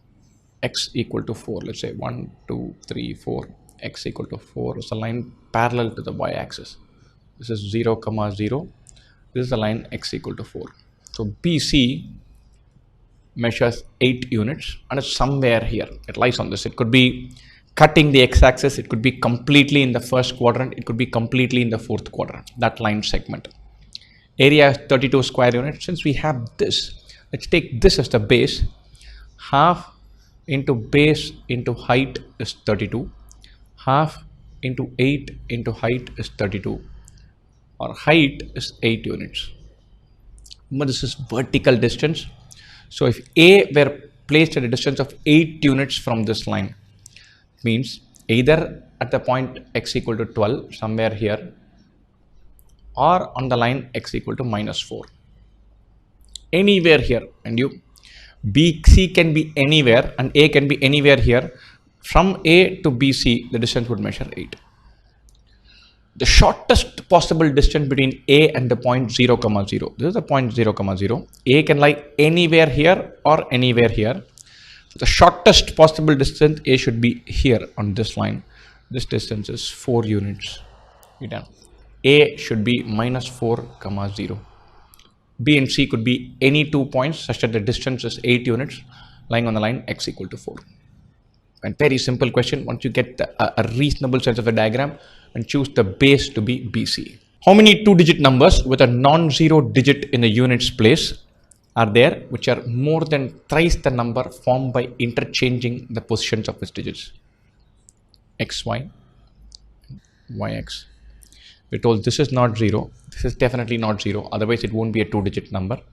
The 2-digit number XY is greater than 3 times the 2-digit number YX, or 10x plus y is greater than 3 times 10y plus x. 10x plus y is greater than 30y plus 3x, or 7x is greater than 29y. X is greater than 29 by 7y. 29 by 7 is a little more than 4. So x is greater than 4y. Right. So we're looking at 2 digits where x is greater than 4y, little more than 4y. So we'll have to be a little careful with the numbers. If you put y equal to 1, x greater than 4y, x could be 5. So we could have 51. One number being 51, other number being 15. 51 is greater than 3 times 15. This works. 61, 3 times 16. This will work. 71, 81, 91. All of these will work. Let's just check 41 as well. 41 and 14. 14 into 3 is 42. This doesn't work. These 5 numbers work. We could put y equal to 2. 4 times y is 8. 82 and 28. 82 and 28 does not work. 28 into 3 is 84. 92 and 29. That works. With y equal to 2, there's only one possibility. 92 greater than thrice 29. Y could be 3, but y is 3. X should be more than 4y. That's not possible. Or there are 1, 2, 3, 4, 5, 6 numbers. This is what we are looking for. Inlet and outlet pipes. A water Tank has inlet of two types, A and B. All inlets of type A when open bring in water at the same rate. All inlets of type B when open bring in water at the same rate. The empty tank is completely filled in 30 minutes if 10 of type A and 45 of type B are filled. We're going to assume A is the rate at which pipe A fills, inlet A fills, B is the rate at which pipe B fills. 10A plus 45B, together they fill in 30 minutes, or in 1 minute they fill 1 by 30 of the tank.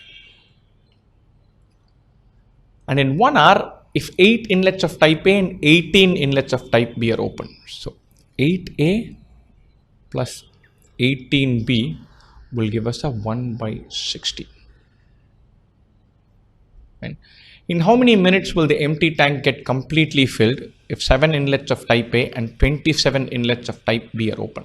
Let's simplify this, get A and B, plug it in here and get to the answer. So 2A plus 45B we can divide by 5. 2A plus 9B is 1 by 150. Again divide here, we can divide by 2. 4A plus 9B is 1 by 120. We subtract one from the other. 2A equals 1 by 120 minus 1 by 150. 5 by 600 minus 4 by 600, which is 1 by 600. Or A is 1 by 1200. 2A plus 9B is 1 by 150. 1 by 600 plus 9B is 4 by 600. 1 by 150 is 4 by 600. Or 9B is 3 by 600. Or 1 by 200. Or B is 1 by 1800. We've got A, we've got B. All we have got to do is plug into this equation and then we are through. 7 times 1 by 1200 plus 27 times 1 by 1800, whatever that is. 27 by this is 3 by 200. This is 7 by 1200 into 18, sorry, plus 18 by 1200, which is 25 by 1200. I'm just taking the LCM as 1200. Divide by 5, 5 by 240 or 1 by 48. This system fills 1/48 of the tank in 1 minute, or it will take 48 minutes to completely fill the tank. Answer is 48. Gopal borrows rupees X from Ankit at 8% annual interest. He then adds rupees Y of his own money and lends X plus Y to Ishan at 10% annual interest. At the end of the year, after returning Ankit's dues, so from Ankit, Gopal borrows X, then he adds Y and then gives X plus Y to Ishan. On this, the rate is 8%. On this, the rate is 10%.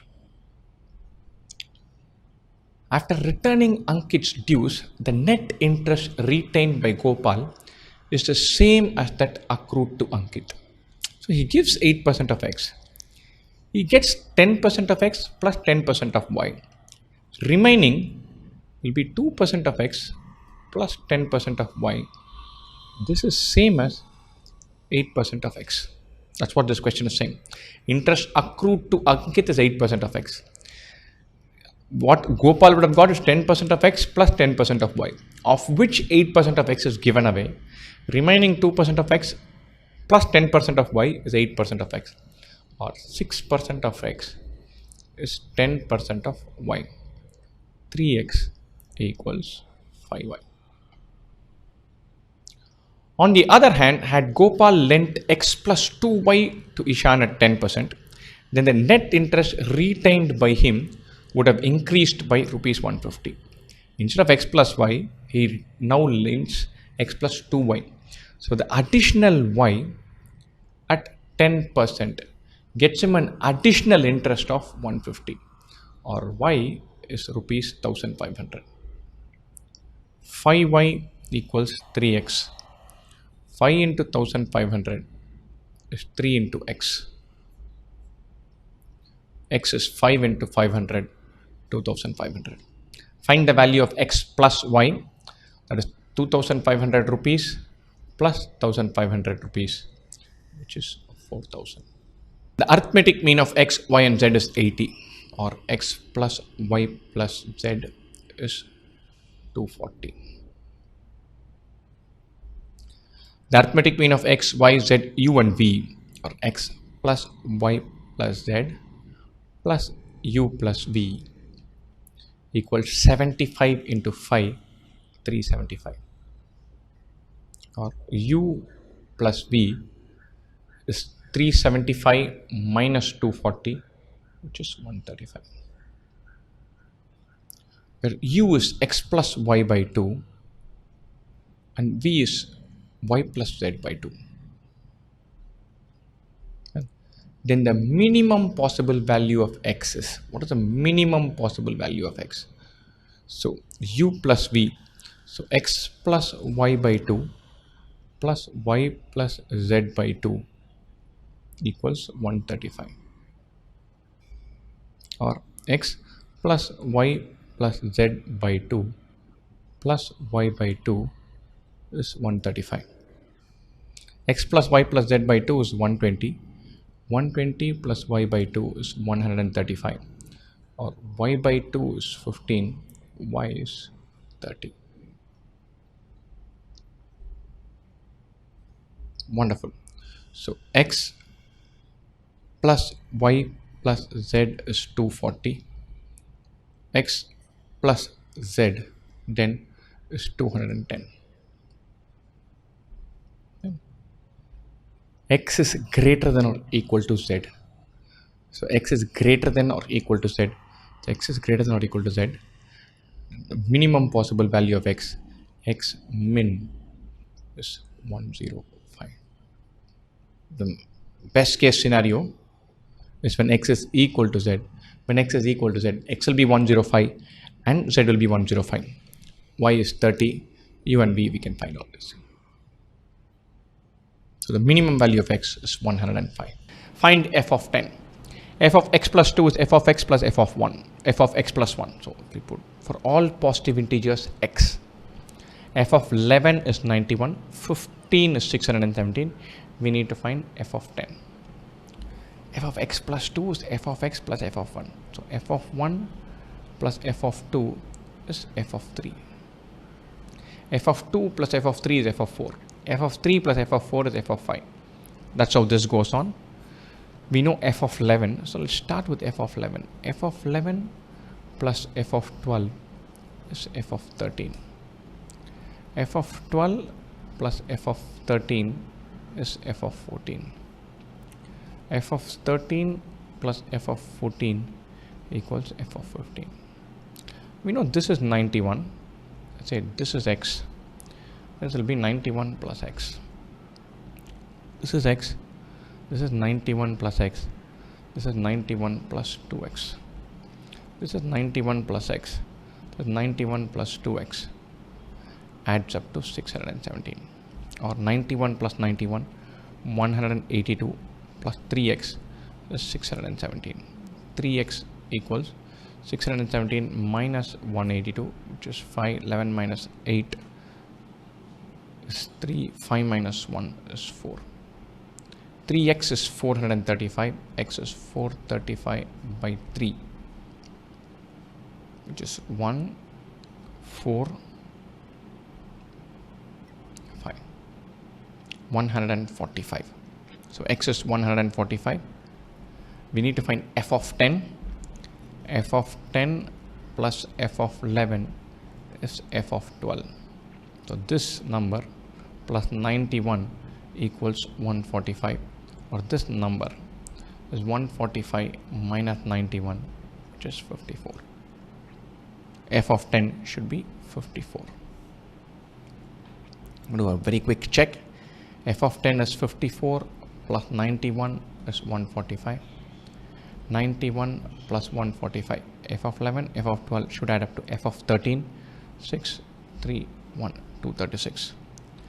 145 plus 236 should be 6 plus 5 is 11, 1, 1, 4 plus 4, 8, 2 plus 1, 3. 236 plus 381. 71617. This works. Obviously, we don't need to do this. In an exam point of view, we should be confident enough to mark 54 and then move on. I'm just doing this because we can verify. Nothing more than that. When they work alone, B needs 25% more time to finish a job than A does. So if A takes 4x days, B will take 5x days to finish the job. They too finish the job in 13 days in the following manner. A works alone till half the job is done.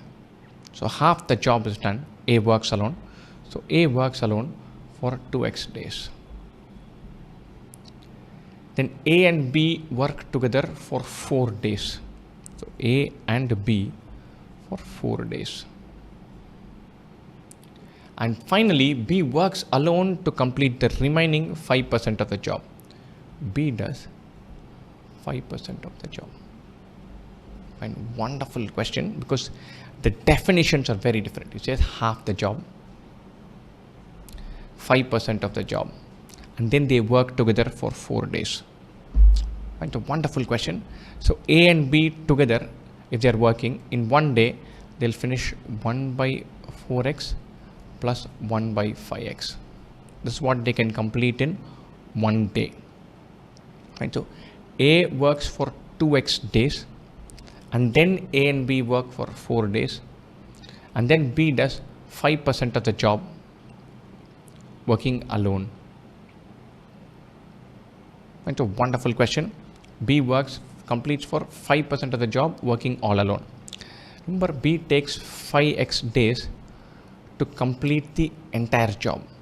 To complete 5% of the job, B will take 5x into 5%, 5x into 1 by 20, which is x by 4.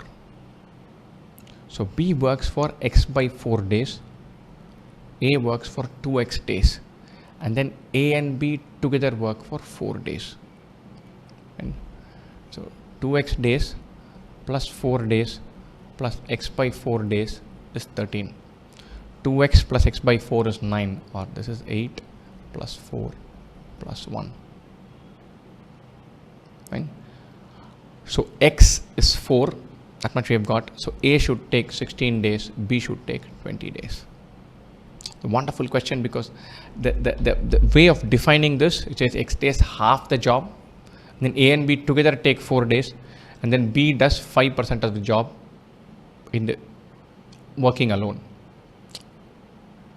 And so it's a wonderful question, because it can be kind of rephrased. The phrasing is very interesting. And finally, the answer: in how many days can B alone finish the entire job? 20 days. Given an equilateral triangle T1 with side 24 centimeters. Wonderful. So T1 has side 24 centimeters. A second triangle T2 is formed by joining the midpoints of the side T1. T2. So T2 will also be equilateral. So this will be 12, 12, 12, 12, 12, 12, 12. Everything gets broken into half. Every length gets broken into half. So this is 12, 12, 12. Then a third triangle T3 is formed by joining the midpoints of T2. Wonderful. T3 will be like this.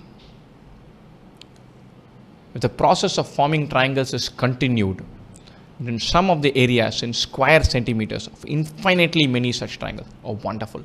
Find area of T1, then T2, then T3. To start with, these will form a geometric progression. Why so? Because we've been asked for an infinite series. It has to be diminishing. I can sense that it is going to be a GP. So this has 24, 24, 24. This has 12, 12, 12. Every side is halved, or area will be 1/4. So find T1. Area of T2 will be 1/4 of that. Area of T3 will be 1/4 of that. Let's find T1 area first. T1 area is root 3 by 4 a square, which is root 3 by 4 into 24 into 24. 24 by 4 is 6. 6 into 24 is 144. This is 144 root 3. This is the first term. Common ratio is 1 by 4. we're looking at a by 1 minus r, 144 root 3 by 1 minus 1 by 4, which is 144 root 3 into 4 by 3. It's 48 into 4, 96 into 2, 192 root 3. That's what we're looking for. And there's a geometric progression involved, and then we plug in root 3 by 4 by a square, and then we do a by 1 minus r. Done. While multiplying three real numbers, let's say a, b, c, Ashok took one of the three numbers as 73 instead of 37. Say c, he takes as 73, he should have taken it as only 37. The product went up by 720. So AB into 37 is what he should have done. AB into 73 is what he did. The difference is 720. Or A into B into 36 is 720. A into B is 20. Then the minimum possible value of the sum of the squares of the other two numbers. So minimum possible value of a square plus b square. AB is 20. A square plus b square by 2 is greater than or equal to AB. Arithmetic mean of two numbers is greater than or equal to geometric mean. A square plus b square is greater than or equal to 2AB. Or a square plus b square is greater than or equal to 40. The minimum possible value of the sum of the squares is 40. A square plus b square has to be greater than or equal to 40. A square plus b square is greater than or equal to 2ab. This is because a minus b whole square is greater than or equal to 0. And wonderful question. First up, finding this 20 is easy. Product of two numbers is 20. Right?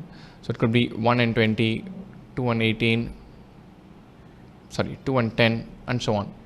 And then we find a square plus b square. Right? So it will be best when they are root 20 and root 20. A square plus b square will be 20 plus 20, 40. That trial and error method, that is another way of thinking about this. Again, a wonderful question, very challenging question. Fine. So if x is a positive quantity such that 2 power x equals 3 power log 2 to the base 5. We're dealing with exponents and we're dealing with logs. One of my favorite tricks for a question like this is take log on both sides. Log of 2 power x is log of 3 power log 2 to the base 5. Or x log 2 is log 2 to the base 5 times log 3. We can choose any base, and this rule will work. I'm going to choose the base as 3. Why so? Because log 3 to the base 3 is 1. Or x times log 2 to the base 3 is log 2 to the base 5. Fine. Or x by log 3 to the base 2 is 1 by log 5 to the base 2.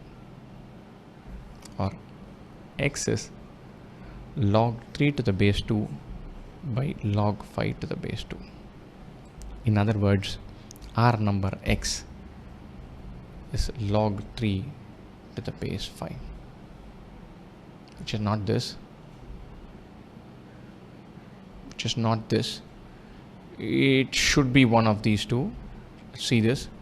Let us 1 plus log 3 to the base 5 minus log 5 to the base 5. This choice will become 1 plus log of x by y is log x minus log y. Log 3 to the base 5 minus log 5 to the base 5. This goes away. Log 3 to the base 5, which is what it should be. Choice B. Wonderful question. Very tough question. Very interesting question. The choice also is interestingly phrased. Key point, whenever you're given log and exponent, it helps to simplify by taking log on both sides. Once you have taken log on both sides, choose a suitable base. Find the right base in order to be able to simplify that. Wonderful question. Again, a very, very tough question. So let's discuss this seriously. So log 81 to the base 12 is p. Then 3 times 4 minus p by 4 plus p is equal to log 3 to the power 4 base 12 is p. 4 times log 3 to the base 12 is p, or log 3 to the base 12 is p by 4. Big question, because we've got something in terms of p. We can get p in terms of logarithms and then simplify. But this p by 4 is a very interesting number, because this can be written as 3 times 4 minus p by 4 by 4 plus p by 4, or 3 times 1 minus p by 4 by 1 plus p by 4. This is wonderful, because we know p by 4 is log 3 to the base 12. So this number becomes 3 times 1 minus log 3 to the base 12 by 1 plus log 3 to the base 12. So it's 3 times 1 minus log 3 to the base 12 is log 12 to the base 12 minus log 3 to the base 12 divided by log 12 to the base 12 plus log 3 to the base 12. This is 3 times log 4 to the base 12 by log 36 to the base 12, which is 3 times log 4 to the base 36, or it is log of 64 to the base 36. So it is not this, this is not this, it is one of these two. 64 to the base 36, is it 16 to the base 6 or 8 to the base 6? This is log of 8 square to the base 6 square, which is nothing but log 8 to the base 6. Very, very tough question. Got to manipulate this on multiple iterations. It is time consuming, and you've got to pick the right logics. You need to be able to rephrase p, not just directly substitute p here and simplify. So it's got to be very careful with the computation. A right circular cone of height 12 feet stands on its base, which has a diameter of 8 foot. So diameter of 8 feet, radius of 4 feet, height of 12 feet. Okay. The tip of the cone is cut off with a plane which is parallel to the base and 9 feet from the base. So the overall height is 12 feet. 9 feet from it, we cut off one layer. Right? So the remaining would be 3 feet. Let's say this is O, B, C, A, D. OAD is similar to OBC. And so if this is 4, OB is 12, we know OA is 3, AD should be 1. The height crashes by 4, radius will also crash by 4. In the sense that height goes from 12 to 3, the radius will go from 4 to 1. So we've got this, this is 3, this is in the ratio 3:1, which is 12:4. With pi equal to 22/7, the volume in cubic feet of the remaining part of the cone, this is the remaining part of the cone, this is called a frustum. We need to find the volume, which is pi r square height, 1/3 of this, minus 1/3 of pi r square height. The big cone minus the small cone. So 1/3 into 22/7 into 4 square into 12 minus 1 square into 3. 1/3 into 22/7 into 3 into 64. 4 square into 4, I'm taking out a 3 minus 1. Or this is 1/3 into 22/7 into 3 into 63. This goes off. 63/7 is 9. We're looking at 22 into 9 equal to 198 cubic feet. 1/3 pi r square height minus 1/3 pi r square height. Large cone minus small cone. That's the volume of the frustum, remaining part. Large cone has radius 4 and height 12. Small cone has radius 1 and height 3. So 4 square into 12 minus 1 square into 3. Fine. So this is 3 times 63 and then multiply that and get to the answer. How many numbers with 2 or more digits can be formed with the digits 1, 2, 3, 4, 5, 6, 7, 8 and 9? So that in every such number, each digit is used at most once and the digits appear in ascending order. So we're looking for a number like 235, 146, 1457, 23479. Digits in ascending order, any number of digits. I'm going to think about 2-digit numbers. So you want 2 digits out of these because the digits cannot be repeated. So select some 2 out of these, which is 9C, 2 ways of doing that. And then the digits have to appear in ascending order. If you selected 2 and 3, the only number possible is 23. So 9C2 is for selecting the 2 digits. If you want them in ascending order, that is just 9C2. 9C3 for selecting 3 digits. Any 3 digits you select, they can be put in ascending order only once. So our answer is very simple. 9C2 plus 9C3 plus 9C4 all the way till 9C9. If you add 9C0 and 9C1 also to this, the overall thing is 2 power 9. So what we are looking for is 2 power 9 minus of 9C0, 9C1. 2 power 9 minus 1 plus 9. 2 power 9 is 2 cube whole cube, which is 512 minus 10, which is 502. Wonderful question, not a giveaway, but methodically solving, you can get to the answer. John borrowed 2,10,000 from a bank at an interest rate of 10% per annum, compounded annually. The loan was repaid in 2 installments, the first after 1 year, the second after another year. The first installment was interest of 1 year plus part of the principal amount, while the second was the rest of the principal amount plus interest thereon. So 210,000 year 1 and year 2. To start with, 210,000 at the end of year 1 will become 210,000 into 1.1. That will be the amount outstanding. And so 10% interest. At the end of year 2, this should have become 210 into 1.1 whole square.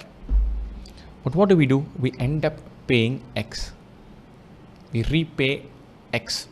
What is this? So what is remaining is 210,000 into 1.1 minus X. Now this amount accrues an interest over the second year. So at the end of year 2, we'll have to replay 210,000 into 1.1 minus X into 1.1. This number we're being told is equal to X because we're paying in 2 equal installments. So 210,000 into 1.1 minus X into 1.1. 11 ones are 11, 1. 11 twos are 22, 23, 2, 31.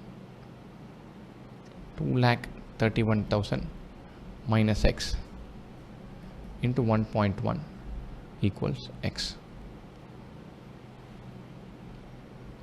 So let's write down this equation. 231,000 minus X into 1.1 equals X. 11 ones are 11, 11 threes 33, 34, 4, 3, 22 plus 3, 25. 2,54,100 minus 1.1x equals X. 254100 equals 2.1x.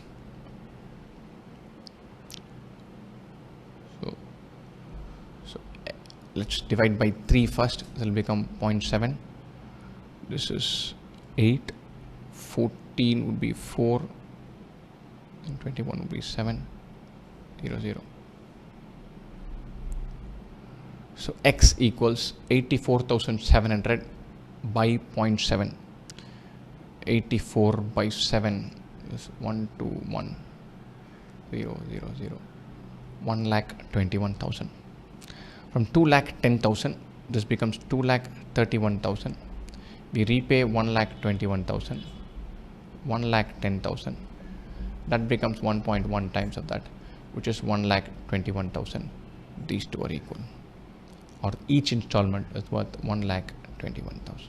U square plus u minus 2v minus 1 the whole square equals minus 4vu plus v.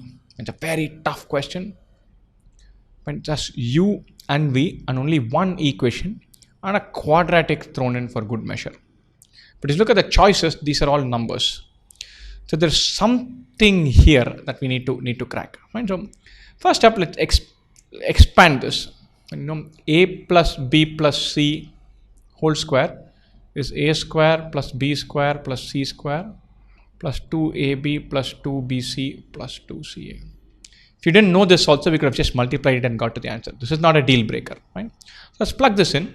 The left hand side is u square plus 4v square plus 1. U into minus 2v is minus 2uv. So minus 4uv minus 2u plus 4v equals minus 4vu minus 4v square into minus 4uv minus 4uv gets cancelled. So this is 2u square plus 4v square minus 2u plus 4v plus 4v square plus 1 equal to 0. I'm bringing everything onto the same side. And so now the interesting part here, straight away, the moment you see this and see the choices, you've got to have a sense of the method. The method here is completion of squares. Fine. Straight away, you've got to say, I'm going to deal with two quadratic in some form, either a u plus v whole square or a u minus 2 plus v plus 2 the whole square. There's a uv term, you're dealing with u plus 2v or u minus 2v the whole square, something like that. There are no uv terms.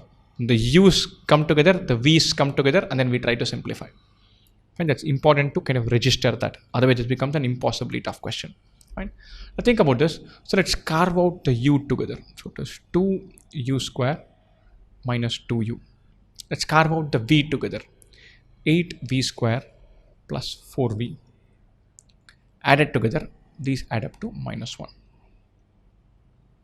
Right? So 8v square is not anything square. Right? 2v the whole square is 4v square. U square is root 2u the whole square. So I'm going to take out a 2 from here and a 2 from here and then try to simplify this. So what have we got here?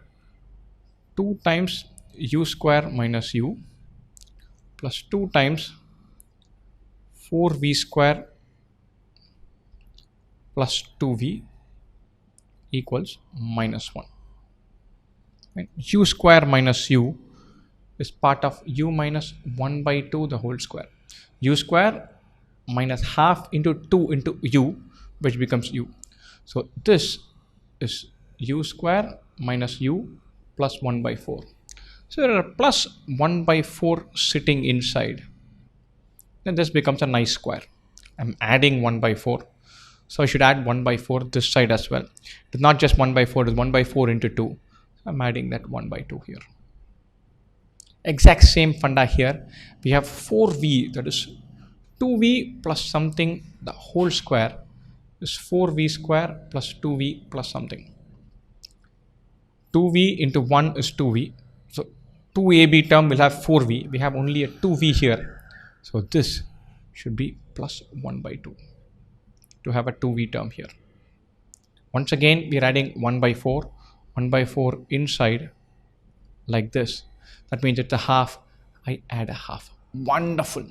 I completely relish the fact that this boils down to 0. You'll see why.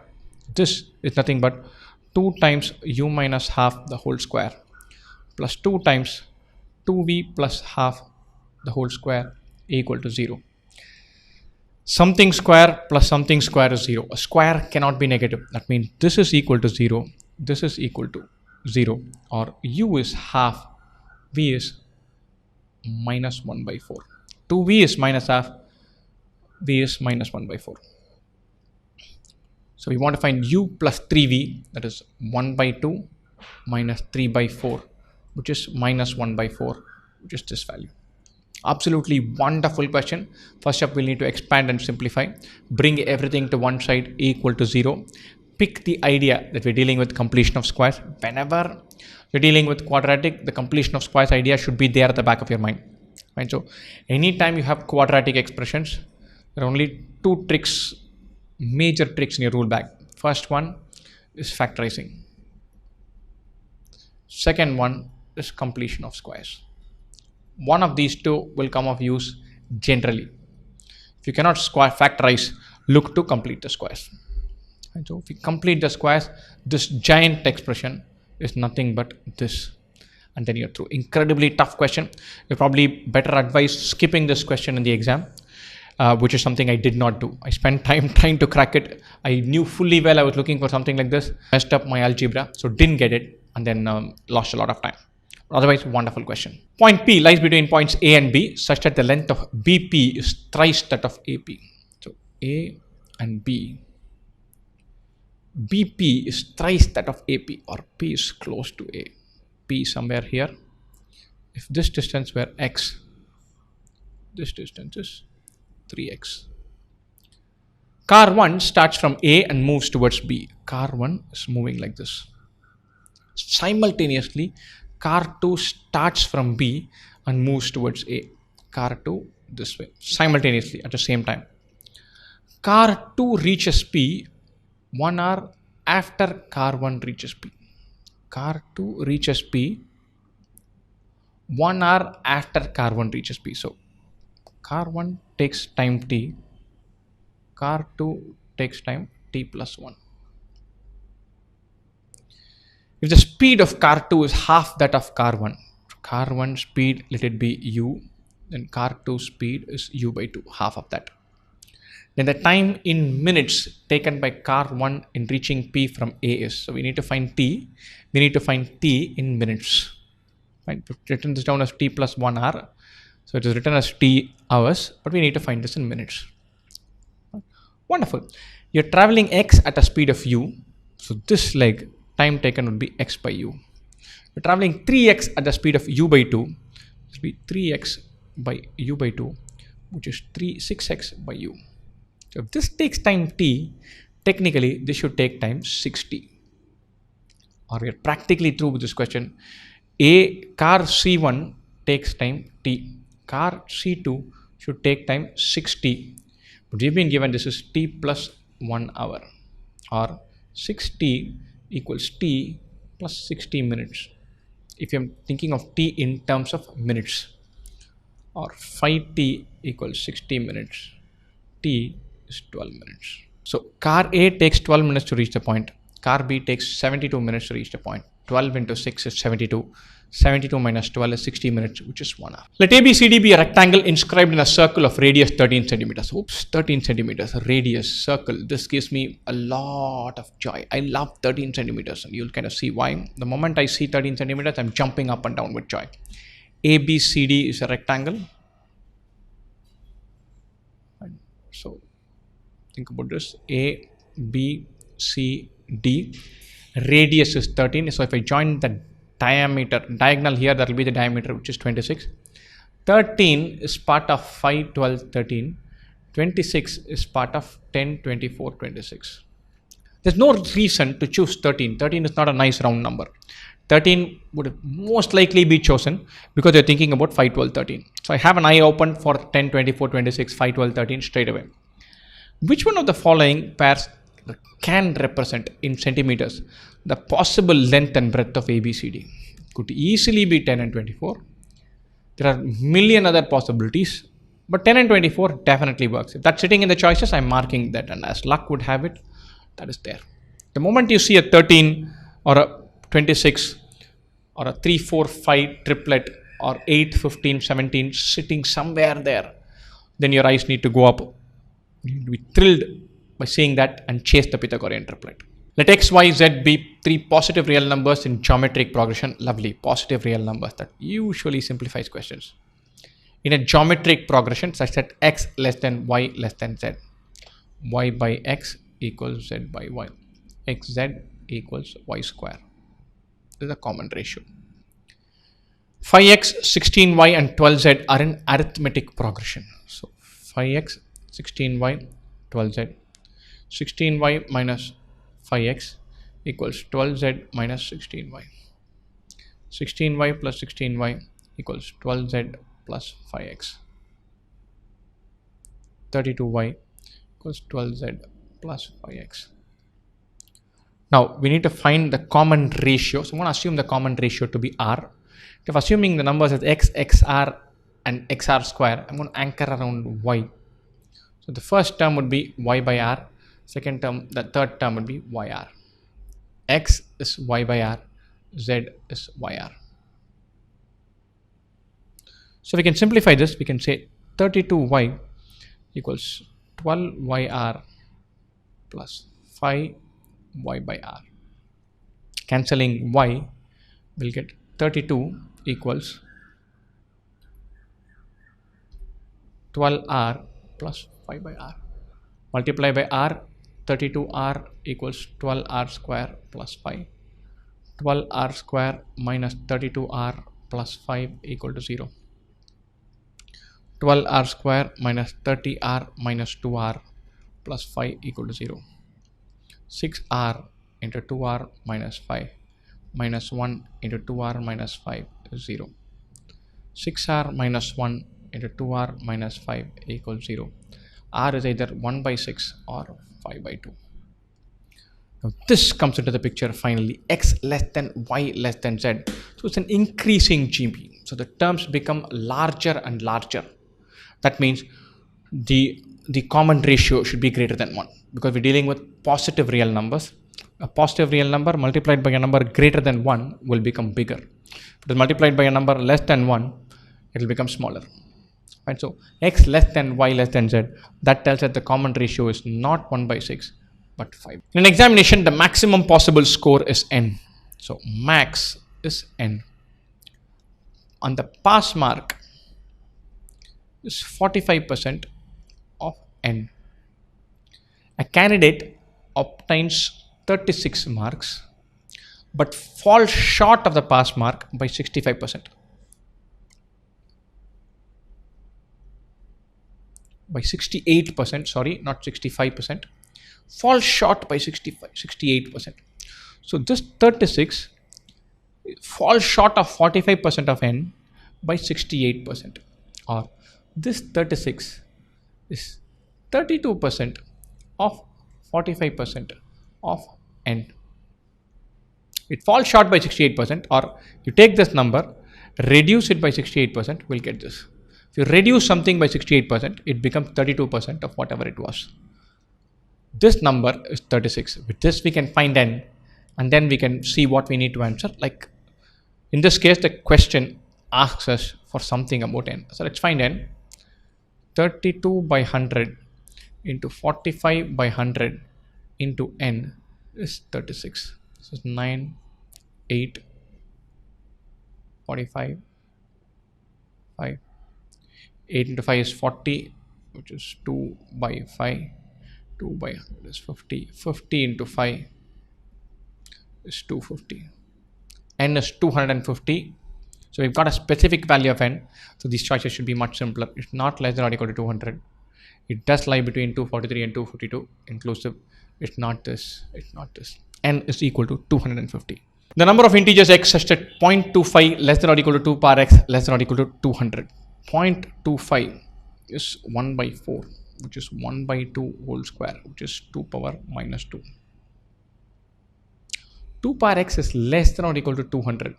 2 power 5 is 32. 2 power 6 is 64. 2 power 7 is 128. So till 2 power 7 it will work. Beyond that it won't work. So minus 2 works for the lower bound. So minus 2, minus 1, 0, 1, 2, 3, 4, 5, 6, 7. All these values x can take. Right. Now 2 power x plus 2 is perfectly divisible by either 3 or 4. 2 power x, this is 1 by 4, 1 by 2, 1, 2, 4, 8, 16, 32, 64, 128. 2 power x plus 2. So I don't have to worry about this. I don't have to worry about this. 1 plus 2 is 3. 2 plus 2 is 4. 4 plus 2 is 6. 8 plus 2, 10. 16 plus 2, 18. 34, 66, 130. 2 power x plus 2 is perfectly divisible by either 3 or 4. This works. This works. Divisible by 3 does not work. Divisible by 3 does not work. Divisible by 3 does not work. We have 1, 2, 3, 4, 5. 5 values where this works. Each of 74 students in a class studies at least one of the 3 subjects H, E and P. So I straight away know that is a Venn diagram question. And so H, E, P. So H, E, P. 74 in a class. All of them study at least one of the 3. This is the remaining 0. 10 students study all 3 subjects. Lovely. I can just put this in here. Well, 20 studied H and E but not P. That means here. Every student who studies P also studies H or E or both. So every student who studies P should either be here or here or here. There's no standalone P. This goes to 0. If the number of students studying H equals that studying E, then the number of students studying H is wonderful. So think about this. If you have A here and B here, C here and D here, A plus B is equal to C plus D. You can add everything up and we can have an A plus B plus C plus D number. So that is a possibility. A plus B is equal to C plus D. Now think about this. A plus B plus C plus D.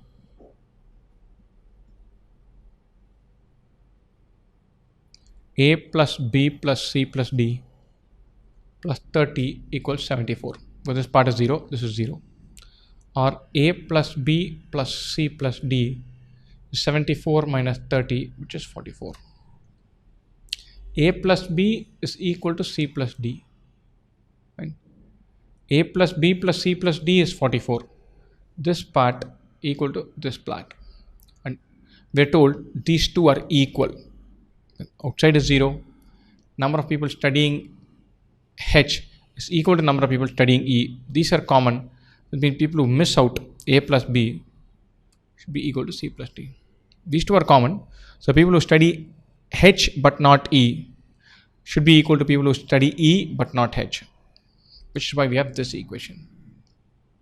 Or A plus B is 44 by 2, which is 22. The number of students studying H equals that studying E. Then the number of students studying H. A plus B is 22.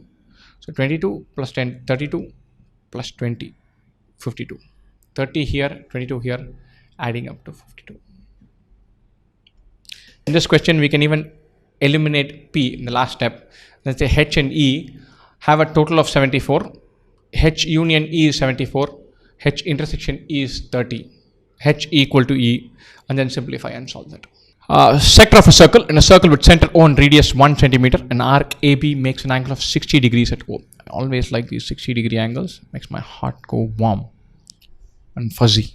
So 60 degrees. So beautiful 1/6 of a circle. AB here. Center O, radius is 1 centimeter. What have we got?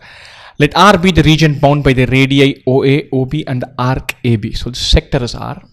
C and D are 2 points on OA and OB such that OC is equal to OD. Wonderful. So OC, OD, these two are equal. Let's say A and A.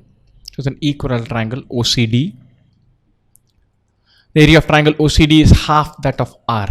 Area of triangle OCD is half of R. So root 3 by 4 A square is half the area of R. This region R. We need to find A. Root 3 by 4 A square is half into 1 by 6 of pi into 1 square. This is 2. This is 3. Or A square is pi by 3 root 3. Or A is square root of pi by 3 root 3. Not this, not this, not this. This one. Wonderful question. So all we need to do is equilateral triangle is root 3 by 4a square, which is half of 1/6 of a circle, and we're done. A wholesaler bought walnuts and peanuts, the price of walnut per kilogram being thrice that of peanut per kilogram. Fine. So walnut, peanuts. This is x per kilogram. This is 3x per kilogram. He then sold 8 kg of peanuts at a profit of 10%. So he sells this at 1.1x and he sells 8 kilograms of it. And 16 kilograms of walnut at a profit of 20% to a shopkeeper. From 3x, 20% profit, 3.6x, 16 kilogram. However, the shopkeeper lost 5 kg of walnuts and 3 kg of peanuts in transit. From 8 and 16, 5 of walnuts he loses and 3 of peanuts he loses.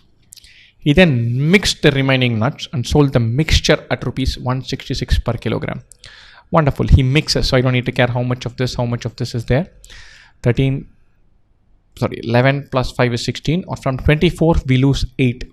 He sells 16 kilograms at 166 per kilogram. Right? And he makes a profit of 25%. So this is the selling price. There should have been some cost price. I'm talking about the transaction of the shopkeeper. For the shopkeeper, there is some cost price and some selling price. Profit of 25%. Selling price is this. If cost price were CP, then selling price is 5 by 4 CP. 5 by 4 CP is this number. What is cost price? Cost price is how much he spends in buying this. He buys 16 kilograms at 3.6x, 8 kilograms at 1.1x. So 3.6 into 16, 3.6x into 16 plus 1.1 into 8 into x. This whole thing into 5 by 4 is 16 into 166. Solve this methodically, thoroughly, we are through. So I'm going to write this down. 3.6x into 16 plus 8.8x, the whole thing into 5 by 4 equals 166 into 16. 6 16s are 96, 6 9, 16 3s are 48, 57.6 plus 8.8. Sorry, 8.8 into 5 equals 4 into 166 into 16. 8 plus 6 is 14, 4, 9 plus 7 is 16, 6, 1, 66.4 into 5 is 64 into 166. 5 4s are 20, 0, 2, 32, 2, 3, 3, 32 equals 64 into 166. And 332x, that's an x sitting here. Wonderful. So far so good. This is just 2, or x is 32. At what price in rupees per kilogram did the wholesaler buy the walnuts? The price of walnuts is 3x, x is 32, 3x is 96. Find out. A tricky question because we're talking about two different things, two different profit percentages, two different quantities, and then something goes wrong, and then there's the remaining he sells at a price to get to a profit. Conceptually, nothing here, but layer after layer after layer of keeping details in mind, making sure you get all the percentages and decimals and fractions really right. It's a classic question because if you want to get percentage in profit and loss right, you want to consolidate that. Is a brilliant question. If you get this right, you can get pretty much any question on this topic right, but it's still going to be time consuming and it's tough. Humans and robots can both perform a job but at different efficiencies. You can imagine that. 15 humans and 5 robots working together take 30 days to finish a job. 15 humans and 5 robots, they take 30 days, or in one day they finish 1/30th of the job. I'm using H as a proxy for how much a human can do in a day, whereas 5 humans and 15 robots working together will take 60 days to finish it. You have more robots and fewer humans, the exact same overall number. You take longer to finish it. So human better than robo. Score 1 for Homo sapiens. How many days will 15 humans working together take to finish it? Wonderful question, very simple question. So 15h plus 5r is 1 by 30. 5h plus 15r is 1 by 60. Find h, find 15h. What will that correspond to? You've got your answer. And so I'm going to divide this equation by 5. 3h plus r is 1 by 50. H plus 3r is 1 by 300. This is 1 by 150. This is 1 by 300. We want to eliminate r and retain h. And so multiply this by 3. 3 times this is 3 by 150. 9h plus 3r is 1 by 50. H plus 3r is 1 by 300. Subtract this. 8 times h is 1 by 50 minus 1 by 300, or 6 by 300 minus 1 by 300, which is 5 by 300 or 1 by 60. 8h equals 1 by 60. H equals 1 by 60 into 8. 15 times h is 15 by 60 into 8, which is 1 by 4 or 1 by 32.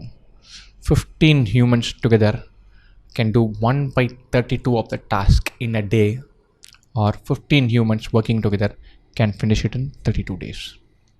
And quite a simple question. If you got this in the exam, you should have nailed it. In a parallelogram ABCD of area 72 square centimeters, CD and AD have lengths 9 centimeter and 16 centimeters respectively. So AD is longer. I'm going to keep that in mind. So diagram like this. So let's say we have A, B, C, D. This is 16. This is 9. Area is 72 square centimeters, which basically means that this height is 72 by 16 and the other height is 72 by 9, 8. Let P be a point on CD such that AP is perpendicular to CD. We'll draw a perpendicular from A to CD. It's not going to be on CD, it's going to be outside, which is all right. We'll say this point is P.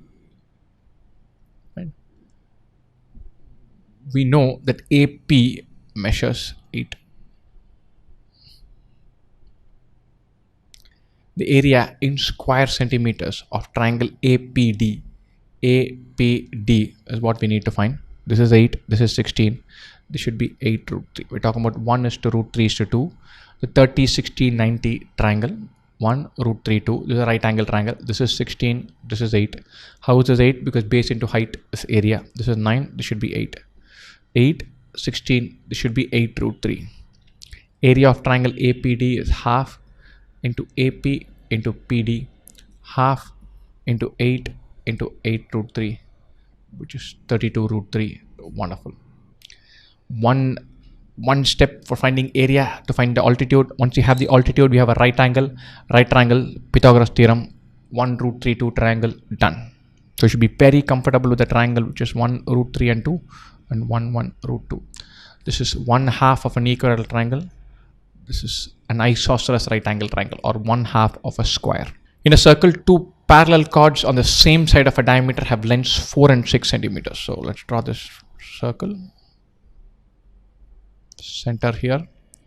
One measures 4, one measures 6. The parallel chords, distance between them is 1 centimeter.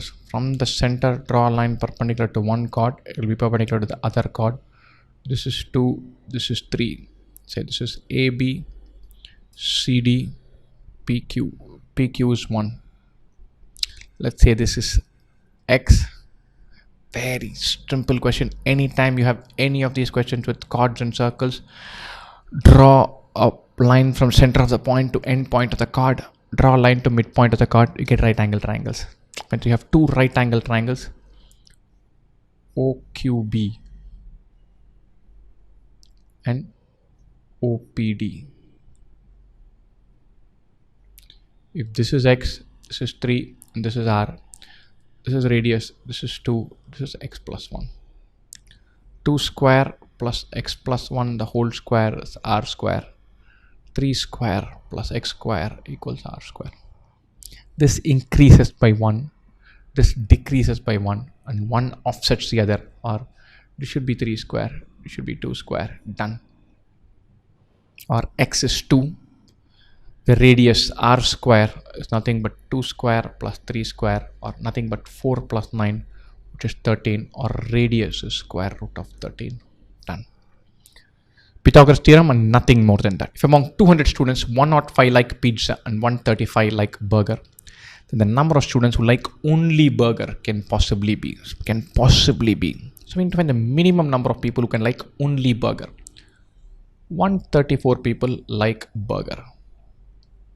I want to find minimum and maximum of those who can like only burger. So if you want to go for the minimum, then as many of these 134 as possible should like pizza also. In other words, we should have pizza sitting inside here. This difference is 29. So only burger should be 29 or more. The number of people who like only burger is 29 or more. This number should be, so we can eliminate these two. There clearly, evidently is an upper bound as well. Right, so if we're thinking about the upper bound, then we need to have as few people in pizza and burger. So we should drag this out of the 200 totally. The pizza and burger overlap should be as small as possible. This is 105, this is 134. This number should be as small as possible, so outside should be 0. Let's say this is x. So 105 plus 134 minus x should be equal to 200. 239 minus x should be 200. X should be 39. Only burger would be 134 minus 39, which is 95. It cannot be any more than 95, so this is out. This is an answer. Only burger is greater than or equal to 29 and less than or equal to 95. F of x equal to minimum of 2x square and 52 minus 5x, where x is any positive real number. And the maximum possible value of f of x. F of x is minimum of these two. We want to find maximum value of f of x. Simplest way to do it is to equate this. 2x square equals 52 minus 5x. 2x square plus 52, or sorry, 2x square plus 5x minus 52 is 0. 2 into 52 is 104.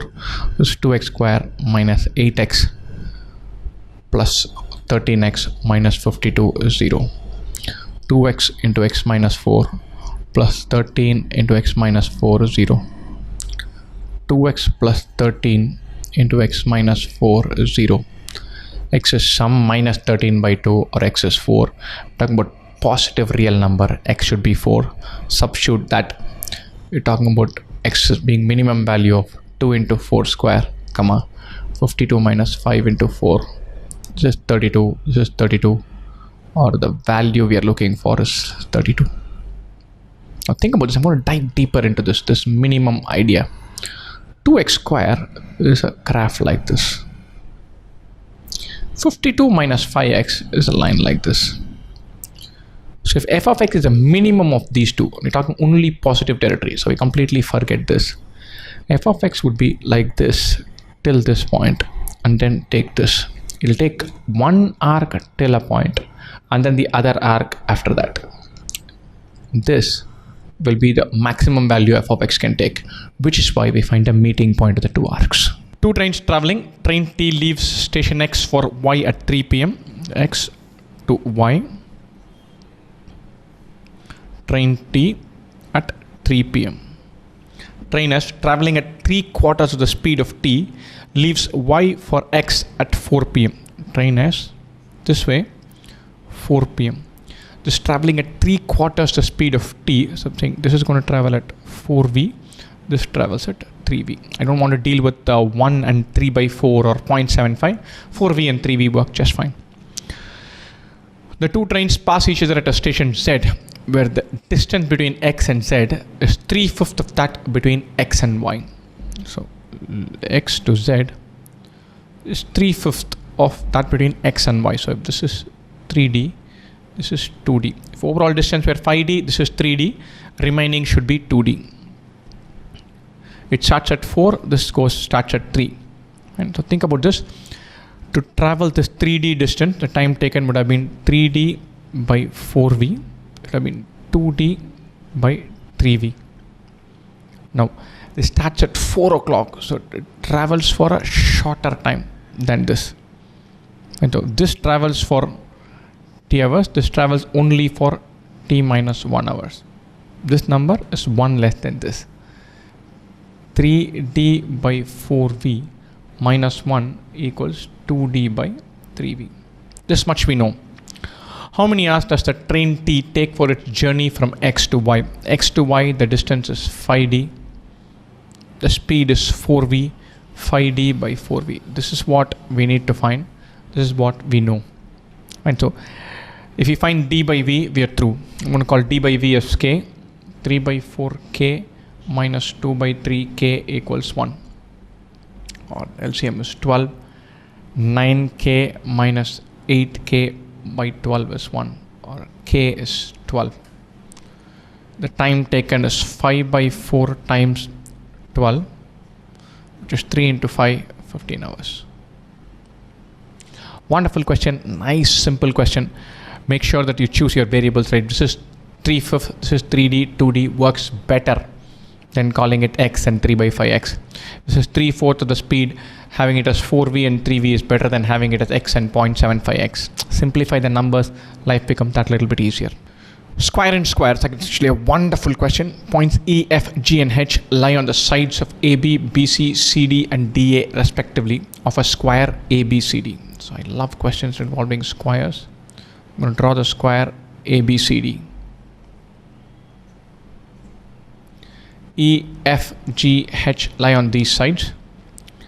EFGH is also a square whose area is 62.5% of that of ABCD. And CG is longer than EB. So E is here, F is here, G is here, H is here. 62.5% is a lovely number. 62.5% is 5 by 8. Now this is a square. Either EFGH could be bang in the middle or somewhere in the corner. Right? So remember, this has to be a symmetric figure inside. Otherwise, the EFGH won't be a square. We know EB is shorter than CG. So if E were here, F here, G here, and H here, this would be a square. Right? We want to find ratio of the length of EB to that of CG. Right?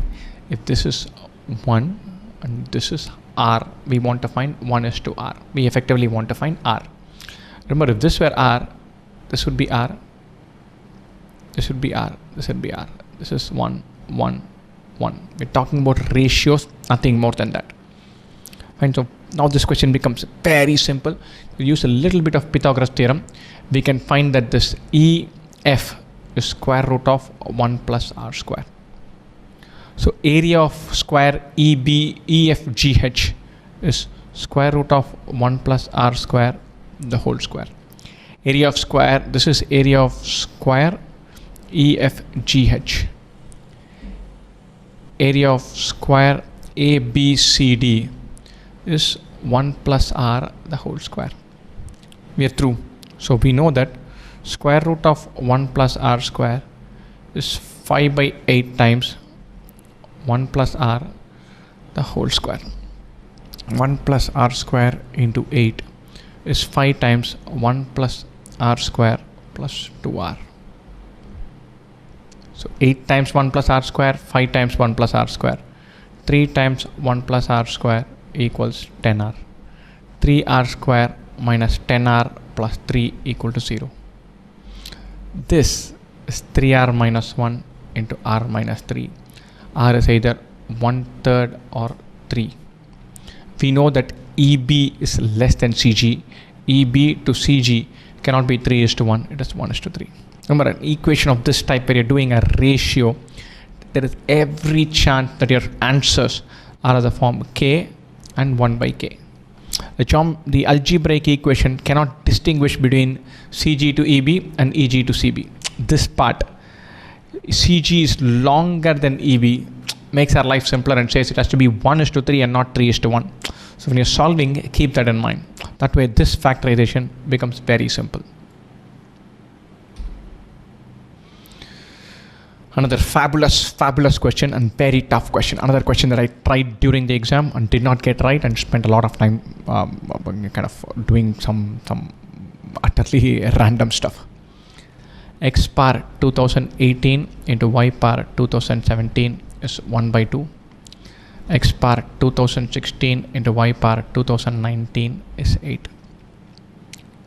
Whenever you have equations of form 2x plus y, 2x minus 5y, stuff like that, then adding or subtracting equations works. Whenever dealing with x square into y cube, x by y, then multiplying or dividing works better. So either we multiply these two equations or we divide one by the other. So the powers get added, that makes life simpler.